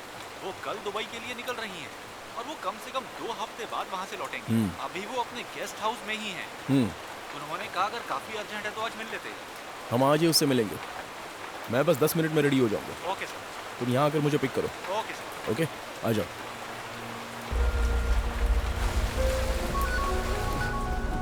सर मैथ्यूज है, कर्नाटका पुलिस से। लाउड स्पीकर पे डालना। हेलो। हेलो आलोक, जिस केस के बारे में तुमने बताया था मैंने इंक्वायरी की है। वो एक सुसाइड था। स्टेटमेंट में लिखा है कि जब पुलिस रूम में गई थी तो उसकी मौत हो चुकी थी। पोस्टमार्टम रिपोर्ट में था किसी कंपाउंड पॉइजन की वजह से मौत हुई है। हमारी टीम ने पॉइजन की बोतल और कुछ ड्रॉप्स कलेक्ट की है। स्पॉट पे हमें इसके अलावा कुछ भी ऐसी सस्पिशियस चीज बरामद नहीं हुई। उसकी माँ का जो स्टेटमेंट था वो भी अनयूजुअल जैसा था। वो अपना रिसर्च पूरा किए बिना ही बेंगलोर अपनी माँ के पास वापस आ गई थी। जब से वो वहाँ से वापस आई थी तब से वो काफी मायूस रहने लगी थी। उसकी माँ का कहना था कि वो घर से बहुत कम बाहर निकलती। Okay okay. हमने उसके मामा जेपी का भी स्टेटमेंट लिया था। निहारिका की माँ के कॉल करने पर वो इस घटना के एक दिन पहले ही बेंगलोर आया था। उसने बताया कुछ दिन पहले निहारिका का एक लड़के के साथ अफेयर चल रहा था। ये सारी चीजें पुलिस इंक्वायरी में सामने आई। पर एक बात साफ है, उसके फैमिली मेंबर्स इस केस में बहुत ज्यादा इंटरेस्ट नहीं ले रहे थे, इसलिए ये केस क्लोज करना पड़ा। ओके मैथ्यूज, अभी के लिए इतना काफी है। ठीक है। हमारे डॉक्टर ने भी यही बताया था, दोनों की बॉडी में एक ही जहर था। तुमने यहाँ कुछ अजीब बात ऑब्जर्व की? निहारिका की मौत के दिन जेपी बेंगलोर में ही था, लेकिन जब हमने उसे पूछा था तब उसने ऐसा नहीं बताया। क्या आपको ऐसा लगा सर कि वो जेपी हमसे कुछ छुपा रहा है? सिर्फ इतना ही नहीं, एक बात और भी है, मैं बताता हूँ। गाड़ी स्टार्ट करो। तो आप लकी को नहीं जानती हैं, है ना? ऑफिसर, जब आपने अभी उसका नाम लिया तब जाके मुझे पता चला कि वो पेंटिंग लकी ने ही बनाई थी। एक्चुअली वो प्रोजेक्ट हमारी टीम की बहुत बड़ी गलती थी। सच कहूँ तो उस पेंटिंग ने हमें दोबारा सोचने पे मजबूर कर दिया और हमने प्रोजेक्ट ड्रॉप कर दिया। आप इस बारे में न्यूज़ में देख सकते हैं। आज वही दीवार शहर की रौनक बन गई है। आप कह रही हैं कि उस दिन तक आपने उसके बारे में कोई इंक्वायरी नहीं की? आशुतोष, मैम? ये बैग ले जाओ यहाँ से। Okay ma'am. यस, हमारे इंक्वायरी करने से पहले ही ये मैटर टॉकिंग पॉइंट बन गया था और जैसा कि मैंने कहा, गलती हमारी तरफ से हुई थी, इसलिए उसे सुधारने की जिम्मेदारी भी हमारी थी। जैसा टीवी न्यूज़ में दिखाया गया है, हमारी फर्म इतना बुरा काम नहीं करती, हमेशा फेयर डील करती है और साथ में ढेर सारे सोशल वर्क भी करती रहती है। लेकिन मीडिया को ये सारी चीज़ें दिखाई कहाँ देती हैं? वैसे यहाँ से जाने के बाद आप वापस कब आएंगी? मैम, ये जयप्रकाश है ना? हाँ जी। जयप्रकाश को आप कैसे जानती हैं? जेपी मेरे बहुत अच्छे फ्रेंड हैं और बहुत अच्छे वेल विशर भी। जेपी कुछ दिनों के लिए बैंगलोर चले गए थे, इसलिए उनकी बहन भी वहीं सेटल हो गई। हमारी मुलाकात वहीं हुई थी। आप भी बेंगलोर में रहती थी? हाँ जी, मैं भी पहले वहीं रहती थी। यहाँ का इंचार्ज मेरा एक पार्टनर था।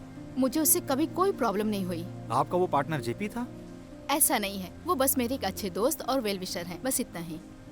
Okay miss Sai Priya, thanks for your time. वैसे आपको तकलीफ हुई हो तो sorry. No worries at all. मुझे वापस आने में 1 महीना लग जाएगा, इसलिए मैंने आज मिलने को कहा था। ओके। जेपी से इसका कुछ ना कुछ कनेक्शन जरूर है। उसने जो कुछ भी बताया उसमें कुछ गलत नहीं है।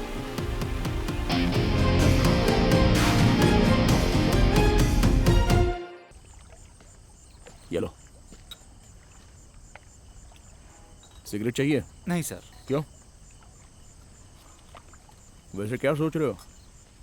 कुछ नहीं सर, आपने जो डायरी में पढ़ा और इस केस को देखकर मुझे भी लगता है कि जयराम सर बिल्कुल सही कह रहे थे।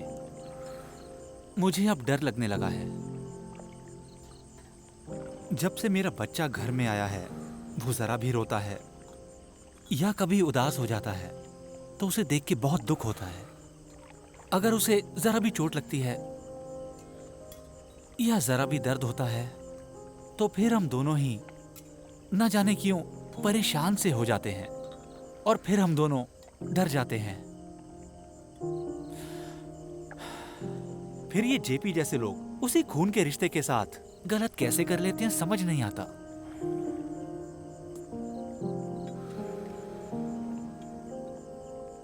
अगर बच्चे के साथ कुछ गलत हो तो पेरेंट्स को ध्यान देना चाहिए ना।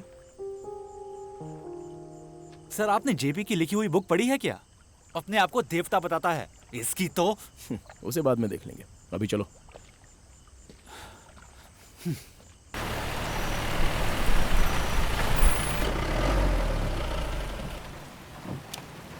ठीक है, कल मिलते हैं। सर, इस केस को जल्दी खत्म कीजिए। वो वक्त अभी नहीं आया है। वैसे गुस्सा तो मुझे भी आ रहा है। पता नहीं ये डायरी खत्म करते करते कोई नया कैरेक्टर कहानी में ना आ जाए। चलो हम कल उससे फिर से मिल लेते हैं। अभी तुम घर चले जाओ। Okay, good night sir. Good night.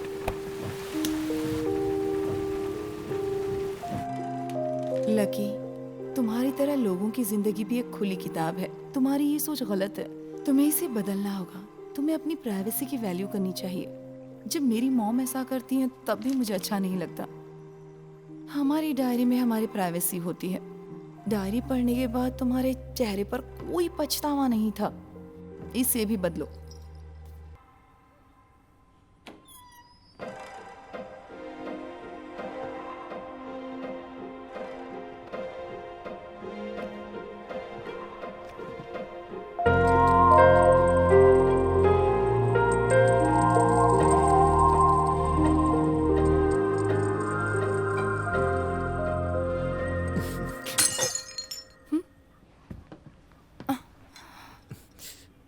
नहीं, रहने दो, कांच लग जाएगा। मैं साफ करती हूँ। अरे नहीं, कोई बात नहीं। मैंने कहा ना मैं करती हूँ। हटो हटो।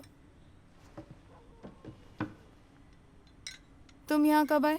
मैं सो गई थी। तुम लेट आने वाले थे ना? मैं अभी आया, देखा तो दरवाजा खुला था। वो अपना सूरज बैंड खोल रहा है तो उसी की प्रैक्टिस में जा रहा हूँ। उसने बुलाया है। फ्री हो तो तुम भी चलो। कभी चलना हो तो अभी चलो। ठीक है। ओके।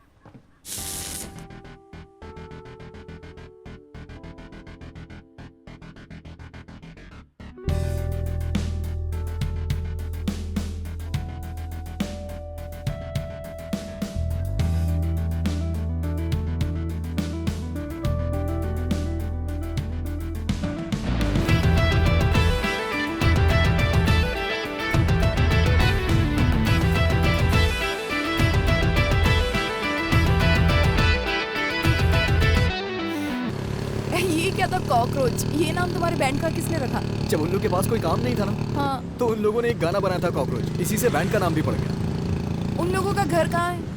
वो आज का बर्थडे बॉय था ना, रोहन। हाँ। सुरभि और रोहन दोनों अनाथ आश्रम में ही पले बड़े हैं। हाँ। जब मैं उनके साथ घूमता था तो शिव सर मुझे यहाँ लेके आए थे। उनमें काफी टैलेंट है, तभी तो उनकी फैन फॉलोइंग है। तुम्हें पता है कल वो टूर पे जा रहे हैं बैंड परफॉर्म करने के लिए। अच्छा। हाँ। वैसे वो रोहन ना मुझे कुछ अजीब सा लग रहा था। हे, उसे बुरा इंसान मत समझो यार, वो बहुत अच्छा लड़का है। मेरी तरह उसकी भी कोई फैमिली नहीं है, लेकिन हम खुश हैं।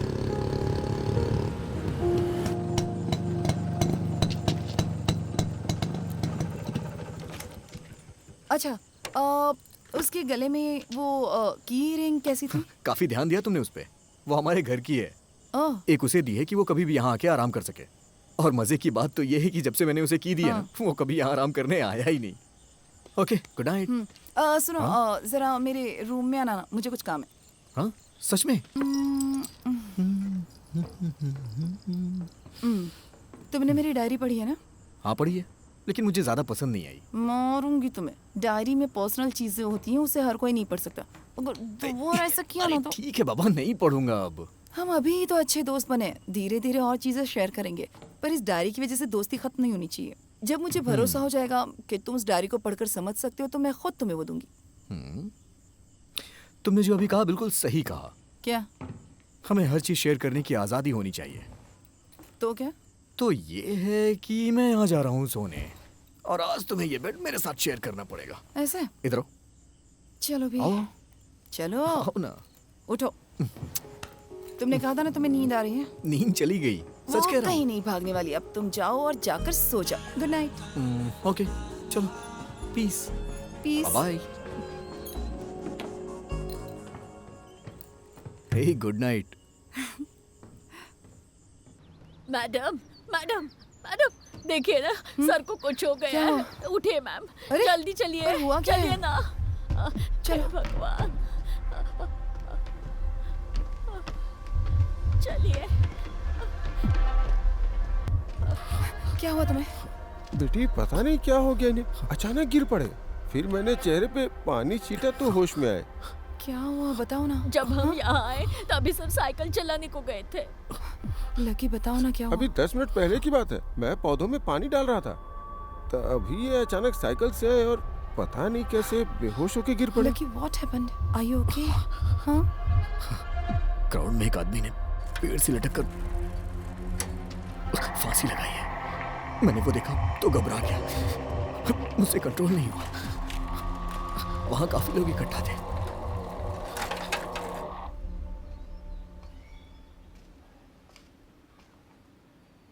सो गए क्या? ऐसा कई बार हो चुका है। जब से इनकी माँ की मौत हुई तब से ये बहुत डरे रहते हैं, इसलिए शिवा सर हमें यहाँ लेकर आए। आंटी है आपके पास शिवा अंकल का नंबर है? नंबर शायद उनके पास होगा, मैं देखती हूँ। नेक्रोफोबिया मतलब मौत या मौत से संबंधित अंतिम यात्रा, जैसे कि किसी समाधि या चिता या लाश को देखकर अचानक आपके अंदर पैदा होने वाला एक प्रकार का डर, किसी भी साधारण घटना को देखकर घबरा जाना, ये सब इसी फोबिया के लक्षण हैं। अगर लकी ये सब देखता है तो वो अक्सर बेहोश हो जाता है, उसे सांस लेने में परेशानी होती है और पैनिक अटैक्स आते हैं। ये फोबिया कोई नॉर्मल फोबिया नहीं है, इट्स कॉम्प्लिकेटेड। इस डर को दिमाग से बाहर निकालने के लिए आजकल कई ट्रीटमेंट्स अवेलेबल हैं।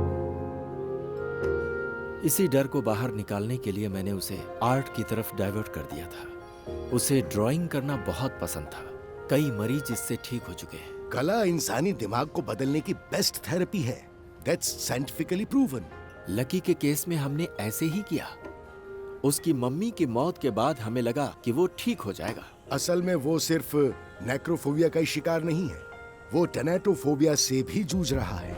It's called death anxiety. अपनी मॉम की मौत देखकर लकी के दिमाग में ये डर बहुत बुरी तरह से समा गया है, और ये कंडीशन ऐसी भी नहीं है कि ठीक ना हो, but it will take time. तुम्हारे अंदर का डर देखकर मैं भी काफी घबरा गई थी लकी। मैं उम्मीद कर रही थी कि तुम जल्दी ठीक हो जाओ।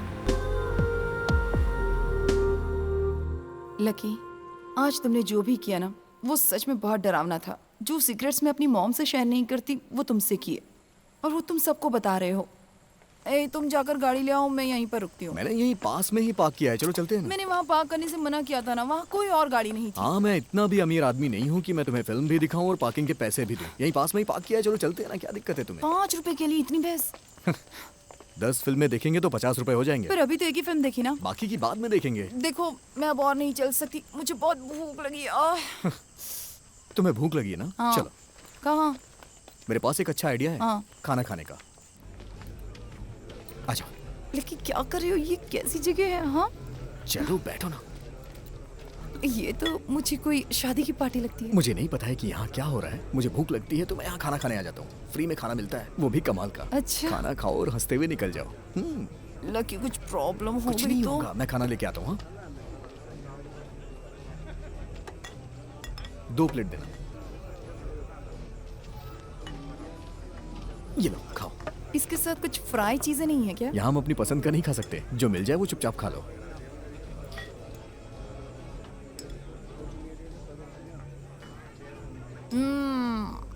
मस्त है।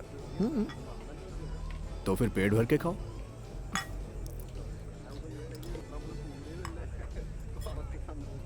लकी, मामा सामने खड़े हैं।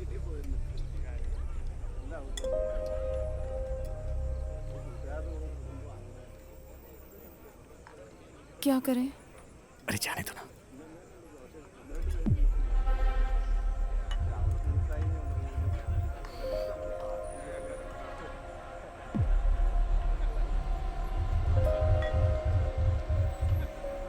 लकी, वो इसी तरफ आ रहे हैं।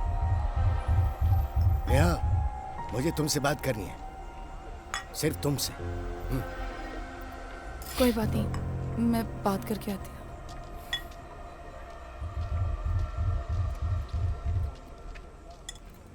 नेहा, तुम ये क्या कर रही हो? उसके साथ क्यों घूम रही हो? आपसे ज्यादा मैं उसके साथ सेफ हूँ। जरा एक पैक बनाना। मैंने अब तक तुम्हारी मॉम को कुछ नहीं बताया। हाँ तो बताना है तो बता दो, मैं भी उन्हें कुछ बताना चाहती हूँ। तुम उसे नहीं बता सकती। बस आप सोचते रहो, अब मुझे कोई डर नहीं है, ध्यान रखना। तुमने इसे कुछ बताया? क्यों, क्या हुआ? मैं तुम्हें छोड़ो मुझे। नहीं, मेरी बात सुनो। छोड़। दोबारा इसे हाथ मत लगाना। तू कौन है? ये हमारा फैमिली मैटर है। फैमिली मैटर है तो घर में सुलझा, लेकिन इसे हाथ मत लगाना। जब तूने इसके साथ गलत किया ना, तब ये बच्ची थी। लकी, चलो यहाँ से। बताने दो ना, इसकी सच्चाई सबको पता चलनी चाहिए। चुप। तूने सिर्फ इसकी जिंदगी बर्बाद किया या फिर और भी बच्चियों की? लकी प्लीज चलो ना, प्लीज यहाँ से चलो। नेहा, जिसकी भी बेटियां, इसको घर में घुसने मत देना। चलो। ये दरिंदा है, दरिंदा। प्लीज। नेहा,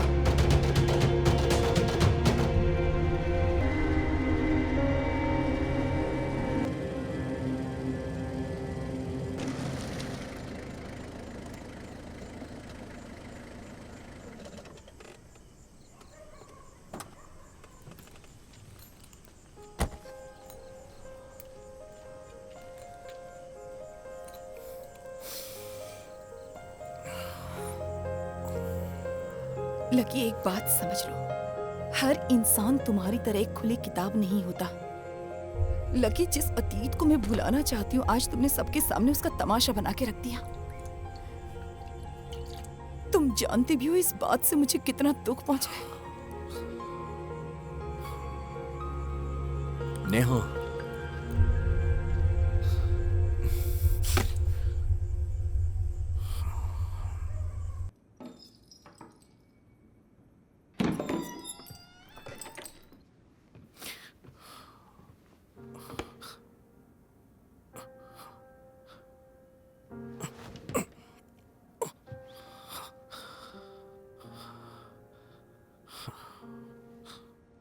इतना सब हो जाने के बाद मैं उसके साथ कैसे नॉर्मली बिहेव करूं समझ नहीं आया।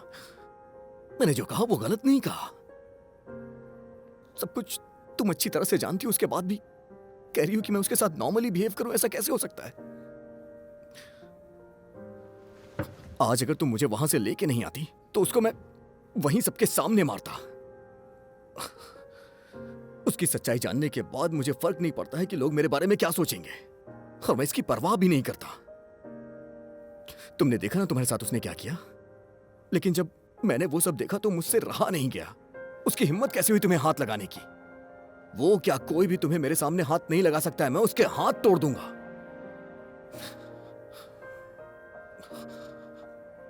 मैं अच्छी तरह से जानता हूं नेहा, तुम यहां हमेशा रहने के लिए नहीं आई हो, लेकिन आज उसने तुम्हारे साथ ऐसा किया, मुझे कंट्रोल ही नहीं हुआ। लेकिन एक बात जान लो, इस दुनिया में तुमसे बढ़कर मेरे लिए कोई नहीं है।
सुनो, मुझे तुमसे कुछ कहना है।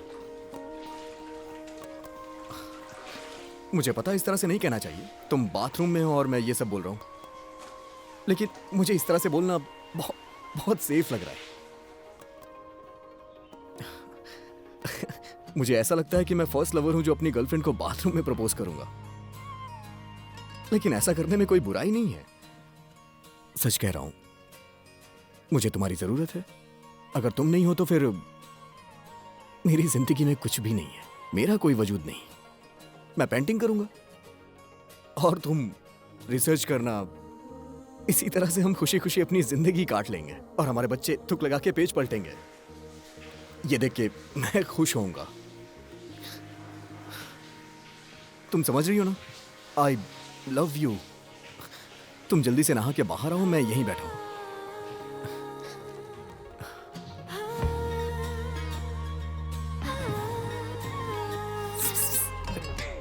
तुम्हें कम से कम आंटी की उम्र के बारे में तो सोचना चाहिए था ना। पता नहीं वो बेचारी क्या सोचेंगी।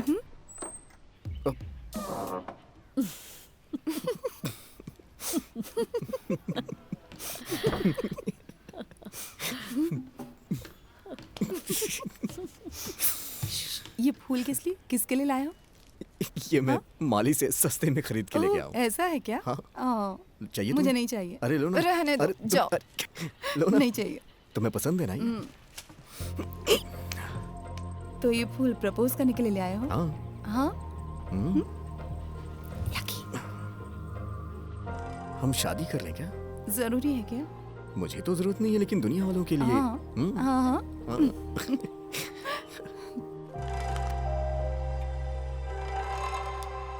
लकी, मुझ जैसी लड़कियों के बड़े एक्सपेक्टेशंस होते हैं, खासकर लव और रिलेशनशिप के बारे में तो ज्यादा। जैसे मैंने उम्मीद की थी, तुम्हारा प्रपोजल उतना अच्छा नहीं था। अच्छा होता अगर उसमें कुछ एक्साइटमेंट और ड्रामा होता। ये थोड़ा और रोमांटिक और ठीक से हो सकता था।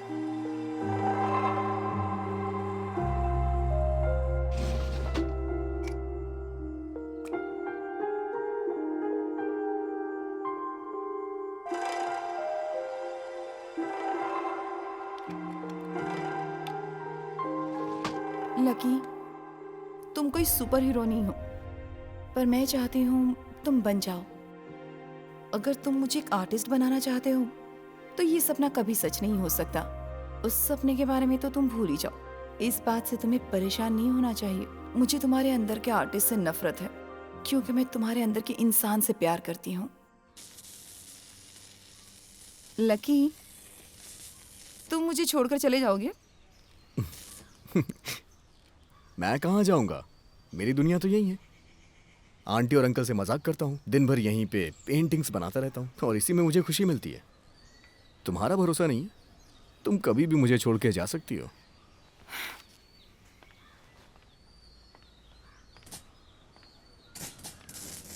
पर मैं कहाँ जा सकती हूँ? तुम चाहते हो कि मैं चली जाऊँ? तुम्हारे पास जाने के लिए कई जगह हैं।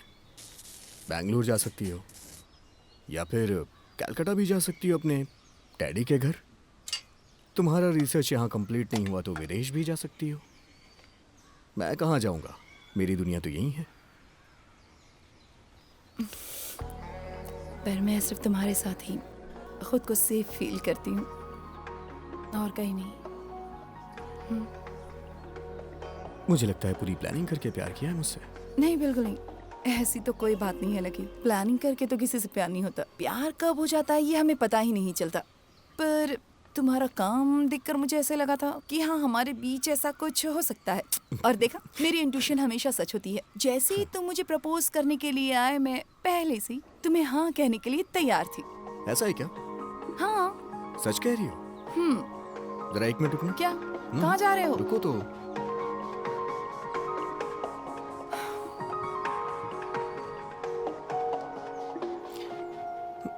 ये क्या है? हाँ? ये मेरी माँ का है। वो ये चाहती थी कि मैं इसे हमेशा अपने साथ रखूं, क्योंकि ये लकी है।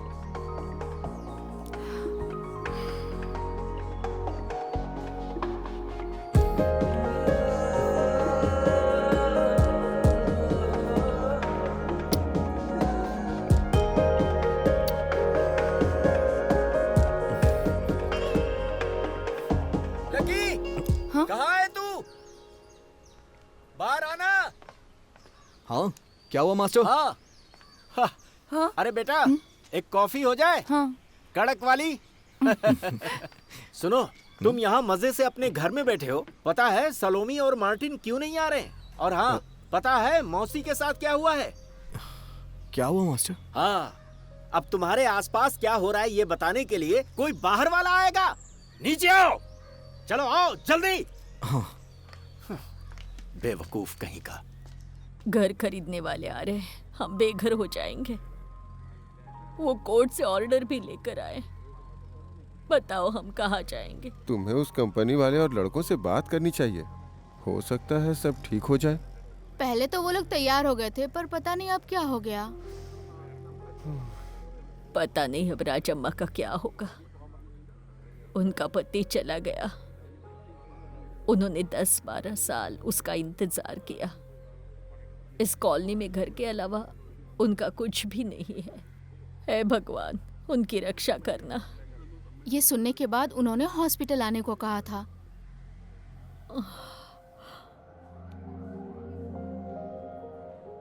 वो घर मेरे पति ने बनाया था।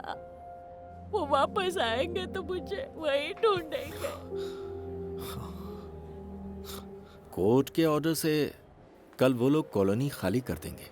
सारी तैयारी हो चुकी थी पर तभी मौसी ने आत्महत्या करने की कोशिश की।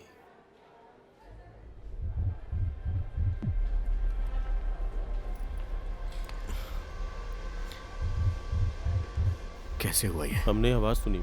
जब तक हम वहाँ पहुंचे उससे पहले वो कुएं में कूद पड़ी।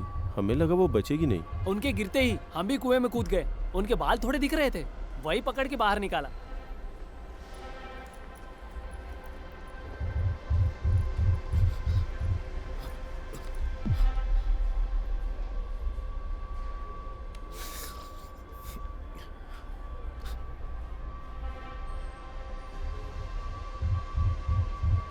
पता चला माजरा मुझे क्या है? लगता है सबके साथ यही होने वाला है। सही कह रही हो। कुछ भी नहीं बताया, हम तो घर से बेघर हो जाएंगे। पता नहीं क्या होगा। हे, देखो हम उनकी मनमानी नहीं चलने देंगे। कंप्लेन करनी चाहिए। हे, लकी जरा सुनो, मुझे तुमसे कुछ कहना है। देखो अगर तुम इन लोगों के लिए कुछ करना चाहते हो ना तो अपने फ्रेंड्स से कहो। तुम ऑलरेडी इतने डिस्टर्ब हो तो प्लीज हम लोग चलते हैं ना। मेरी चिंता मत करो, आई एम ओके। तुम इतना क्यों डर रही हो? तुम्हारी वजह से मैं डर रही हूँ। देखो मैं जानती हूँ कि तुम इन लोगों के लिए बहुत कुछ करना चाहते हो, पर यहाँ रहकर भी तुम इन लोगों के लिए कुछ नहीं कर पाओगे। इस बात को तुम्हें मानना ही पड़ेगा लकी। तुम चाहती हो ये एक्सेप्ट करके मैं जाके घर में बैठ जाऊं, और तुम चाहती हो मैं बकवास पेंटिंग बना के अमीरों को बेच के खूब पैसा कमा करके किसी अमीर लड़की से जाके शादी कर लूं, खूब नाम कमा लूं और उसके बाद अपनी जिंदगी एक राजा की तरह बिताऊं। फिर तुम्हारा क्या होगा? हाँ? मैं ऐसा इसलिए कह रही हूँ क्योंकि मैं तुम्हें अच्छे से जानती हूँ। तुम खुद को भुलाकर भी पहले की तरह नहीं जी सकते। मैं बस इतना जानती हूँ कि तुम्हें कुछ हो गया तो मेरा क्या होगा। मैं ये सब तुम्हारे साथ खुश रहने के लिए नहीं कर रही हूँ। मैं चाहती हूँ कि तुम्हें ज्यादा तकलीफ ना हो। मैं जानती हूँ कि तुम्हारा आर्ट तुम्हारी जिंदगी नहीं बचा सकती लकी। तुम समझती क्यों नहीं कि तुम कोई भगवान या सुपर हीरो नहीं हो। I know। जब मैं छोटा था तो शिव सर ने मेरी उंगली पकड़ के मुझे चलना सिखाया। जब मेरी माँ मुझे छोड़ के चली गई तो आंटी ने माँ का फर्ज निभाया। जो कुछ भी हूं मैं इनकी वजह से हूं। इन सबकी दी हुई मेरी लाइफ है। इन सबको मैं भूल जाऊं ऐसा मुझसे हो ही नहीं सकता है। अपने बारे में सोच के मैं स्वार्थी नहीं बन सकता। तुम्हें जो ठीक लगता है वो करो, पर इस सब की जिम्मेदार सिर्फ तुम रहोगे और तुम्हारी रिस्पॉन्सिबिलिटी मेरी है लकी। मैं तुम्हें हमेशा प्रोटेक्ट करूंगी, तुम्हें कुछ नहीं होने दूंगी और मैं तुम्हें अकेले कहीं नहीं जाने दूंगी। तुम जहां जाओगे मैं तुम्हारे साथ चलूंगी। पता है मुझे। इन सब के पास सिर्फ एक दिन है और इनके लिए हम कुछ कर सके उसके लिए हमारे पास एक रात।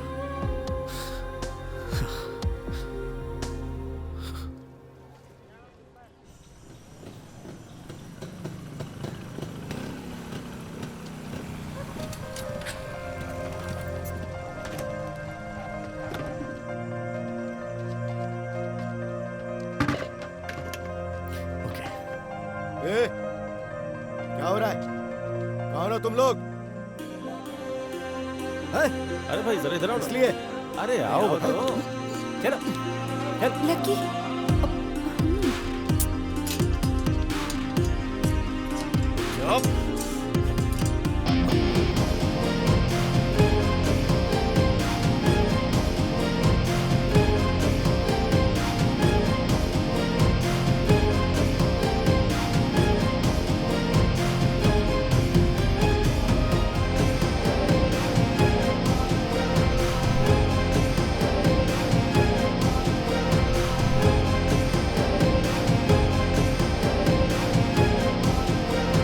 लकी प्लीज अभी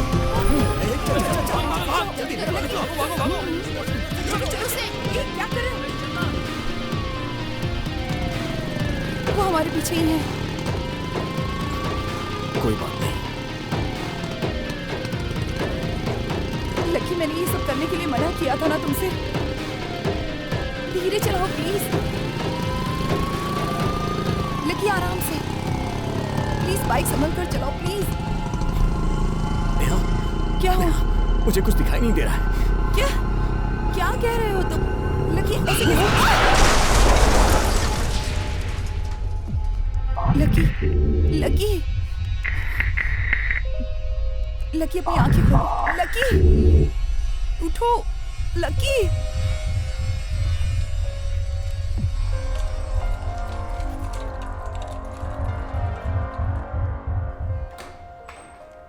ये सारे टेस्ट लैब में भेज दो। Okay sir. अभी उसे होश आ गया है, घबराने की बात नहीं है, बस माइनर इंजरीज हैं। वैसे हुआ क्या था? लकी ने कहा कि उसे कुछ दिखाई नहीं दे रहा है और मैंने कहा कि बाइक रोको और तभी हमने उसे इंजेक्शन दे दिया है, अभी आराम करने दो। लकी को एक्चुअली नेक्रोफोबिक है, तो कभी कभी उसे इस तरह की प्रॉब्लम्स होती रहती हैं। आज रात उसे हमारे ऑब्जर्वेशन में रहने दीजिए, कल हम उसका स्कैन करेंगे। रिपोर्ट के बाद ही डिसाइड करेंगे क्या करना है। ओके?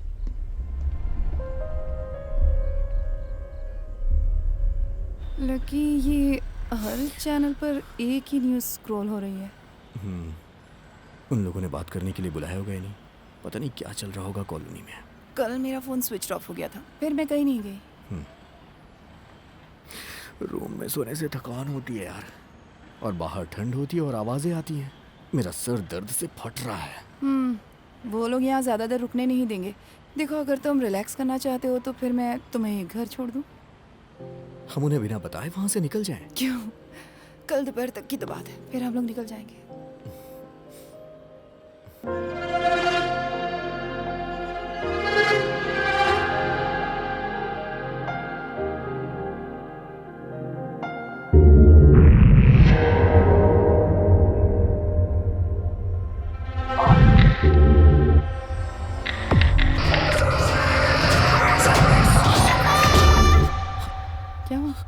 क्या हुआ तुम्हें?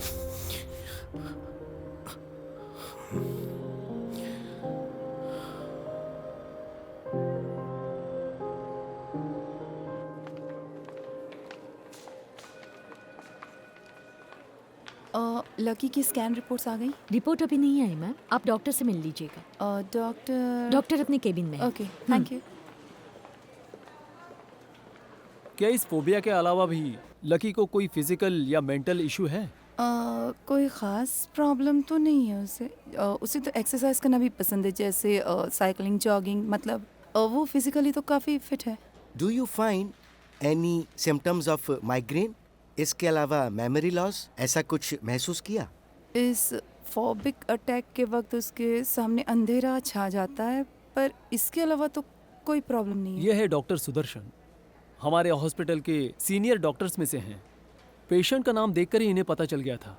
लकी की माँ का इलाज भी इन्होंने किया था। We found something in scan. Second opinion के लिए ही डॉक्टर सुदर्शन को बुलाया है। क्या हुआ डॉक्टर? क्या पता चला आपको? लकी, तुमने मुझे खुद से दूर क्यों किया? तुम्हें पता है ना, मैं तुम्हारे बिना नहीं जी सकती। तुम जी पाओगे? तुमने कहा था हम साथ बारिश में भीगेंगे, और अब तुमने मुझे बारिश में अकेले छोड़ दिया। आज 10 दिन हो चुके हैं मैंने कई बार सोचा कि वहां हूं, पर सोचा कि अगर तुमने अपने घर के दरवाजे मेरे लिए बंद कर दिए तो मैं उसी पल मर जाऊंगी। तुम यहाँ हो, मुझे तुम्हें गले लगाना है। मैं तुम्हें अपने दिल के करीब रखना चाहती हूँ। मैं तुम्हें बहुत प्यार करना चाहती हूँ। मुझे पता है तुम आओगे। I'll be waiting, missing you like hell, Neha.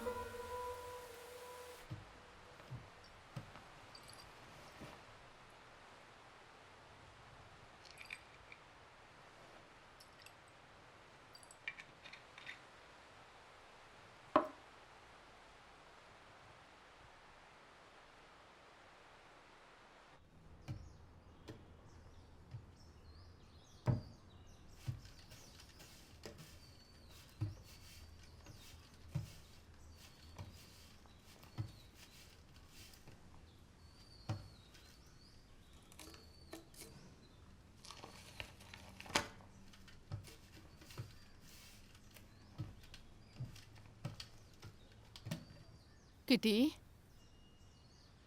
Sir, Kitty sir, sir,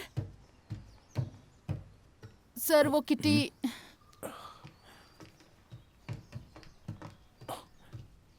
kitty Kitty Kitty Kitty kitty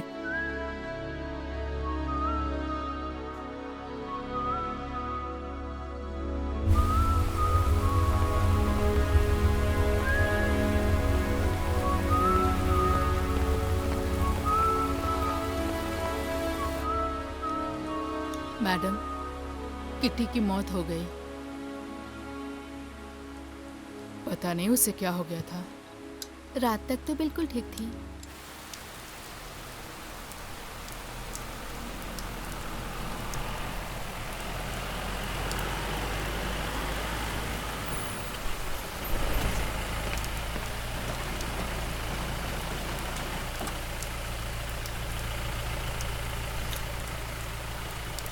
पहले जरा फातिमा हॉस्पिटल चलना। जी सर।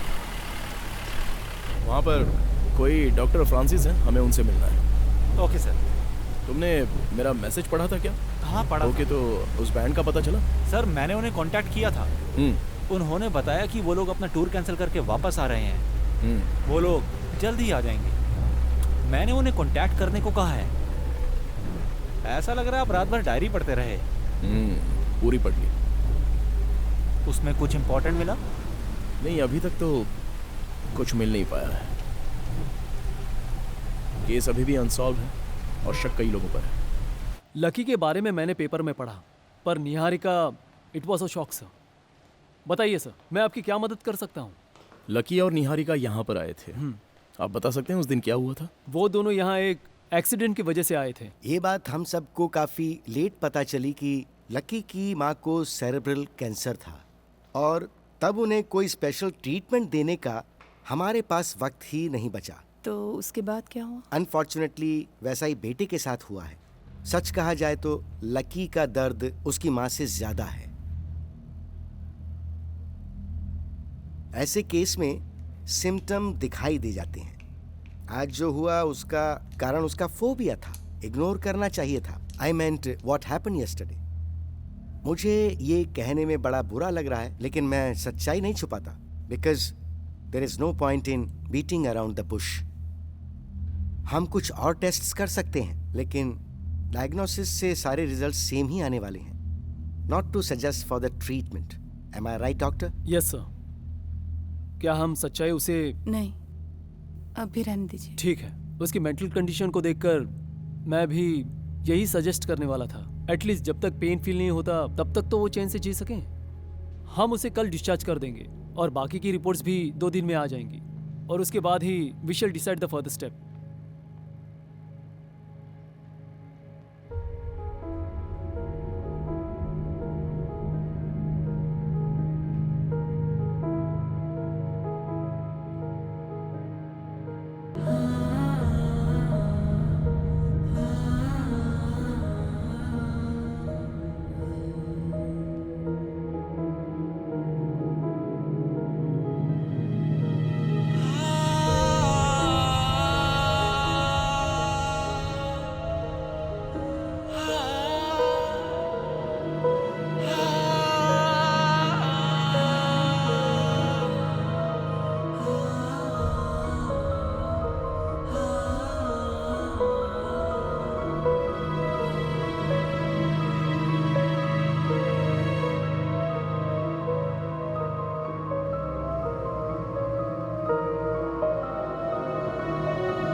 पोस्टमार्टम रिपोर्ट में कैंसर की बात सामने आई है। उसके बाद लकी और निहारिका यहाँ वापस आए थे? लकी उसके बाद कभी नहीं आया। निहारिका 2-3 बार वो लकी की रिपोर्ट्स लेने आई थी, पर एक बार लकी का एक दोस्त उसे ढूंढने यहाँ आया था। डॉक्टर सुदर्शन उसे जानते थे। हमने उसे लकी के बारे में सब बताया था। उसका नाम क्या था? Mister Shiva. Okay doctor. Okay, अगर जरूरत पड़ी तो हम आपको कॉल करेंगे। Thank you. Okay, thank you. Welcome. अभी सारे फैक्ट्स क्लियर हो चुके हैं सर। सिर्फ लकी और निहारिका को ही पता था कि लकी मरने वाला है। मुझे लगता है कि इसी सदमे की वजह से निहारिका ने सुसाइड कर लिया होगा और इसी बीमारी के डिप्रेशन में आकर लकी ने भी आत्महत्या कर ली होगी। सर, इन सब कंडीशंस को देखकर क्या हम लोग सुसाइड की पॉसिबिलिटी को इग्नोर कर सकते हैं? लकी के पास सुसाइड करने का कोई सॉलिड रीजन तो नहीं दिख रहा है, और उसके इस फोबिया के बारे में डायरी में लिखा भी था। जो इंसान मौत से इतना डरता है वो सुसाइड तो नहीं कर सकता। नहीं, मुझे लगता है हम कुछ पॉइंट मिस कर रहे हैं। क्या है ना सर, अगर हम उस जेपी को 2-4 डंडे लगाते हैं तो वो पक्का कुछ ना कुछ बताएगा। अरे भाई, उसने सिर्फ निहारिका के साथ गलत किया, बाकी उसके खिलाफ और कोई केस नहीं बनता है। और उसे रेपिस्ट बताकर हम उसे कस्टडी में तो बिल्कुल नहीं ले सकते, क्योंकि समाज में उसका रुतबा अच्छा है। तो बेहतर है हम थोड़ा वेट कर लेते हैं। ओके लकी, तुम मुझे यहाँ से क्यों भेज रहे हो? तुम्हें पता है मैं तुम्हारे बिना नहीं जी सकती। तुम जी पाओगे? तुमने कहा था हम दोनों बारिश में साथ भीगेंगे, और उसी बारिश में तुमने मुझे अकेले छोड़ दिया।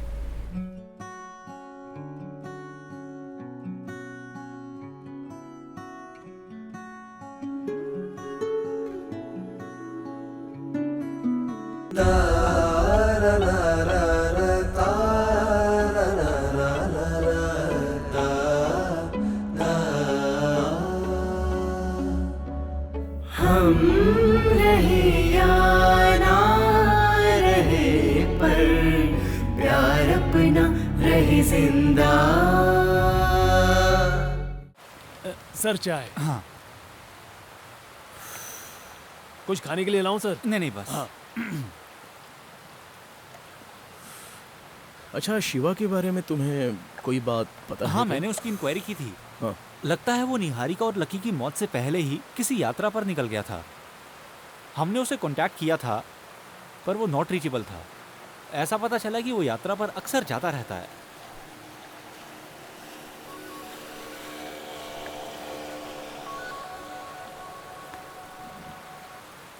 हेलो। हाँ, कहाँ हो तुम? सर, वो बैंड वाले लड़के इसी रास्ते से वापस आ रहे हैं। बुलाऊं क्या? तो बुला लो उसको। जब हमने लकी के बारे में सुना तो सोचा टूर कैंसिल कर देते हैं सर। रोहन ने लकी के बारे में बताया, पर निहारिका के बारे में अभी सर से पता चला। ये रोहन कीबोर्ड प्लेयर है ना? हाँ सर। तुम लोगों के साथ टूर पर क्यों नहीं आया? वो जरूर आता, पर बीच में ही उसकी तबीयत खराब हो गई थी, इसलिए हमने उसे उसी वक्त यहाँ वापस भेज दिया। तुम्हारा मतलब रोहन उस समय यहीं पर था? हाँ सर, यहाँ पर था, लेकिन हॉस्पिटल में था, क्योंकि उसके घर वालों ने उसे एडमिट किया था। रोहन ने कुछ बताया कि वो लकी और निहारिका से कभी मिला था? नहीं सर, पता नहीं। लकी जब हॉस्पिटल में था तभी रोहन और सभी दोस्त उसका ख्याल रखते थे, क्योंकि वो हमारे बैंड के लिए फंड अरेंज कर रहा था। पर पता नहीं क्यों हॉस्पिटल से आने के बाद लकी फिर कभी प्रैक्टिस में नहीं आया। असल में रोहन का निहारिका से परिचय नहीं था, इसलिए रोहन का उससे मिलने का कोई सवाल ही नहीं उठता सर। ठीक है, जाओ अपना काम करो। हाँ, और लकी की बॉडी लेने अब तक कोई आया नहीं है, तो अगर तुम लोगों को कोई क्लेम करना हो तो आलोक को कांटेक्ट कर लेना। Okay sir. अच्छा सूरज, तुम्हारे पास लकी के घर की कीज हैं? हाँ। तो वो मुझे दे दो। की सर, की एक्चुअली रोहन के पास रहती है, वो उसे अपने गले में लटका कर रखता है।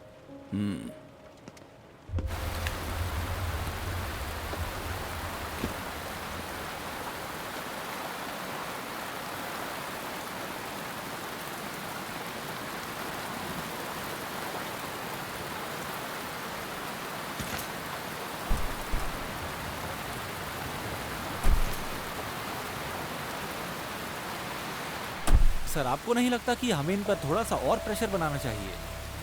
नहीं, उसका तो कोई फायदा नहीं होगा। और वैसे भी मुझे क्राइम का कोई खास मोटिव नजर नहीं आ रहा है। और ये जो निहारिका की आत्महत्या और लकी की मौत में जहर का सेम होना, जब हम इसके पीछे की वजह पता लगा लेंगे तो सब कुछ क्लियर हो जाएगा।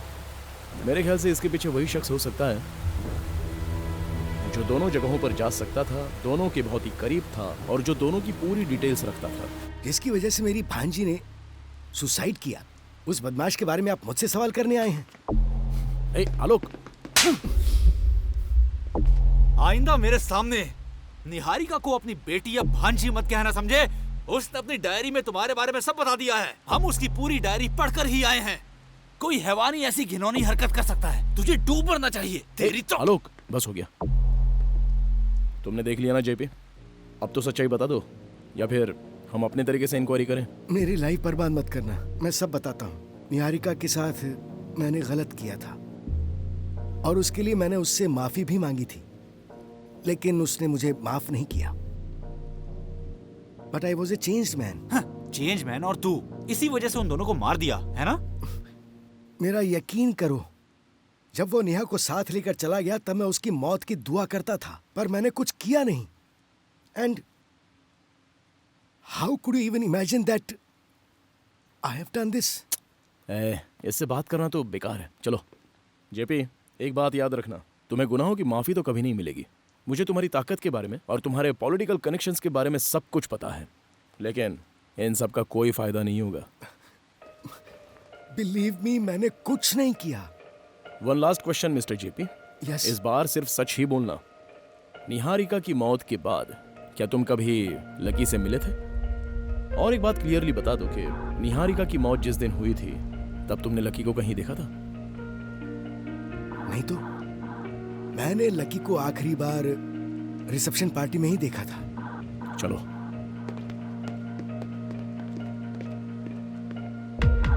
उसे मारना चाहिए था सर। अभी वो समय नहीं आया।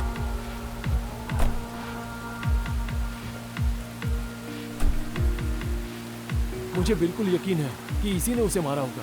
अभी ये बात क्लियर तो नहीं हुई है। हाँ, अगर इन दोनों की मौत का कारण एक ही है तो हमारा पहला शक जेपी पर जाता है, क्योंकि इनकी मौत के पीछे उसके पास बड़ा मोटिव था। लेकिन हमारे पास अभी ऐसा कोई सबूत नहीं है कि हम उसे खूनी मान लें। जब तक सबूत नहीं मिलता तब तक वो सेफ है। अब सर अगला स्टेप क्या है?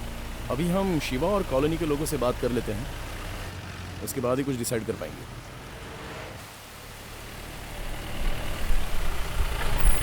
ठीक है? Okay okay sir. अभी मैं चलता Good हूँ। night, good night.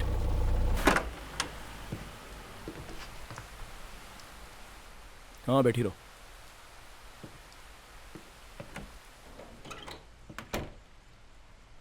उस कमरे में अकेले बैठे बैठे बोर हो रही थी, इसलिए यहाँ चली आई। आज जानकी भी काम पे नहीं आई तो अजीब सा लग रहा था। मैं आपके लिए चाय बना कर लाती हूँ। जरूरत नहीं है, तुम बैठी रहो।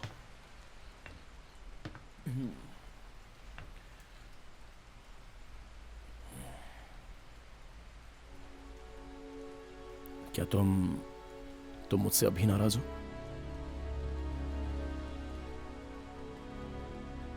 मुझे नहीं पता अकबर।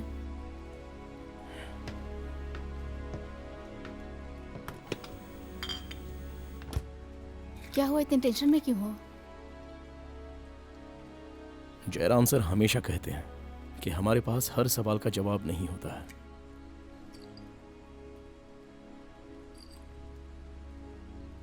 एक पुलिस वाले के लिए इस तरह की बातें करना शोभा नहीं देता।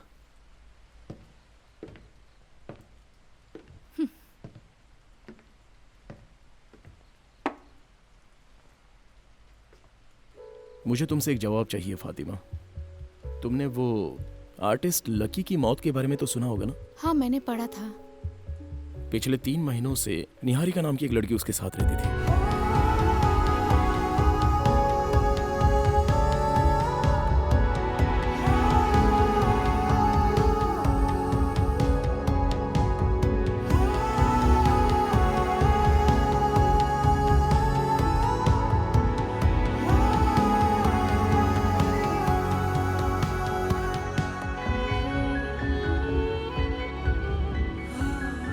लकी की मौत से 1 महीने पहले उसने बेंगलोर में सुसाइड कर लिया। वैसे लकी की लाइफ में बस कुछ ही लोग आए थे, लेकिन उन सभी के आने की अलग अलग कहानियां और अलग अलग कारण भी हैं। लेकिन प्रूव करने के लिए कोई सॉलिड एविडेंस नहीं है। वो ये लोग भी हो सकते हैं और कोई दूसरा भी हो सकता है, लेकिन अभी तक हमारे पास कोई डिटेल्स नहीं है। हो सकता है निहारिका चाहती ही रही हो कि लकी की मौत बिना किसी तकलीफ के हो।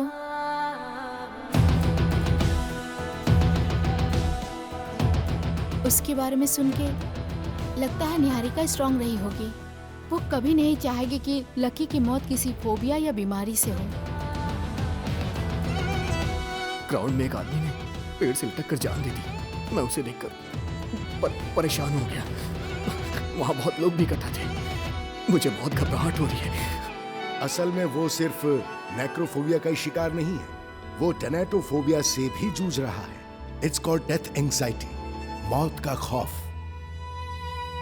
जहर मुंह के रास्ते शरीर में गया है और यही मौत का कारण है। जरा देखता हूँ कहाँ पे इस तरह की बातें लिखी हुई हैं इसमें। ये थूक लगाकर पेज मत पलटो। बिना थूक लगाए पेज कैसे पलटा जा सकता है? मैं तुम्हें प्रोटेक्ट करने के लिए कुछ भी करूंगी, तुम्हें कुछ नहीं होने दूंगी। उस वक्त इंडस्ट्रियल केमिस्ट्री पर रिसर्च कर रही थी। केमिस्ट्री में बिल्कुल कियोस्टिक सिस्टम की तरह। जब हम लोग यहाँ पर आए थे ना, ये रूम उसका परफेक्ट एग्जाम्पल था। ये गिफ्ट और ये लेटर पढ़कर तुम्हें जरूर खुशी होगी। मेरी डायरी जिसे पढ़ने की तुम कोशिश कर रहे थे, वो मैं तुम्हें भेज रही हूँ।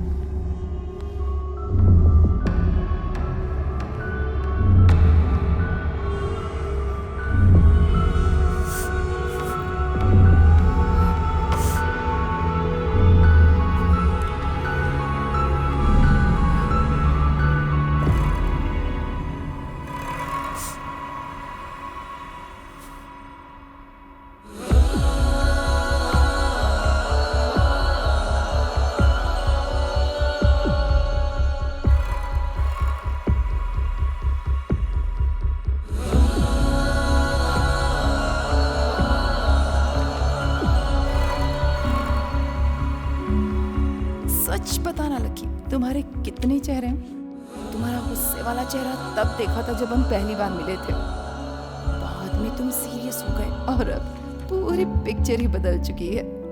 कोई बात नहीं, दोनों चेहरे ना बहुत अच्छे हैं। उस रात मुझे लगा कि लड़ने और झगड़ने के लिए हम अच्छे दोस्त बन सकते हैं, पर अब मुझे लगता है तुम पूरी जिंदगी मेरे साथ रहकर मुझे सही रास्ता दिखाओगी। तुम यहीं रुकोगे? मुझे अच्छा लगता है कि तुम मुझे गले लगाकर मनाओ, क्योंकि रिलेशनशिप में मैं इस तरह से किसी को नहीं मना पाती। हमारी पहली मुलाकात प्यार में बदल जाएगी, ऐसा तो मैंने बिल्कुल नहीं सोचा था। मैं जानती हूँ तुमने हमेशा कोशिश की, बहुत कोशिश करती थी ना मेरी डायरी पढ़ने की। अब पढ़ो, देखो मुझे तुम्हारा इस तरह से गुस्सा होना बिल्कुल अच्छा नहीं लगता।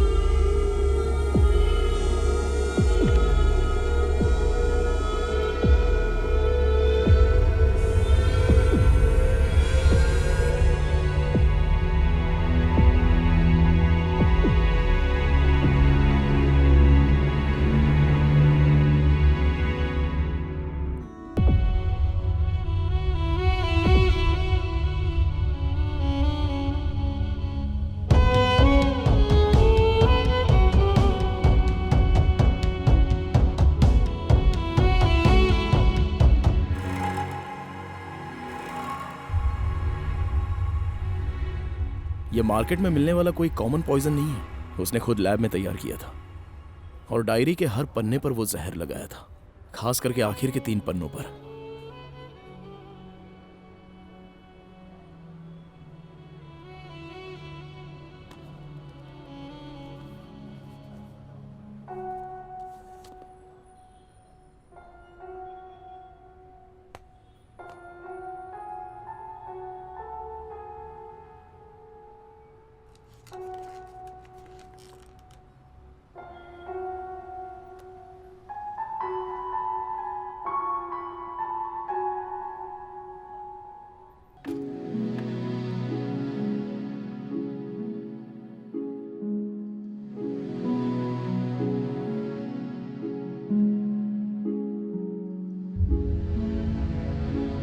मैं एक कहानी सुनाता हूँ। हाँ। जंगल में एक कीचड़ की बूंद और एक खूबसूरत पत्ता दोस्त बन जाते हैं। उनकी दोस्ती प्यार में बदल जाती है। दोनों एक दूसरे को बहुत प्यार करते हैं। फिर दोनों एक दिन जंगल की खूबसूरती देखने का सफर शुरू करते हैं। कुछ दूर जाने के बाद जंगल में एक जोर की आंधी आती है।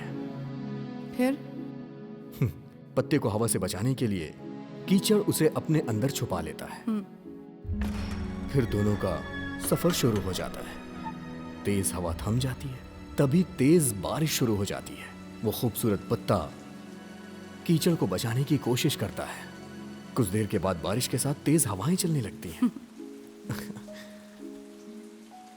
आंधी पत्ते को उड़ा ले जाती है और पानी कीचड़ को बहा ले जाता है, और यहीं दोनों का साथ छूट जाता है।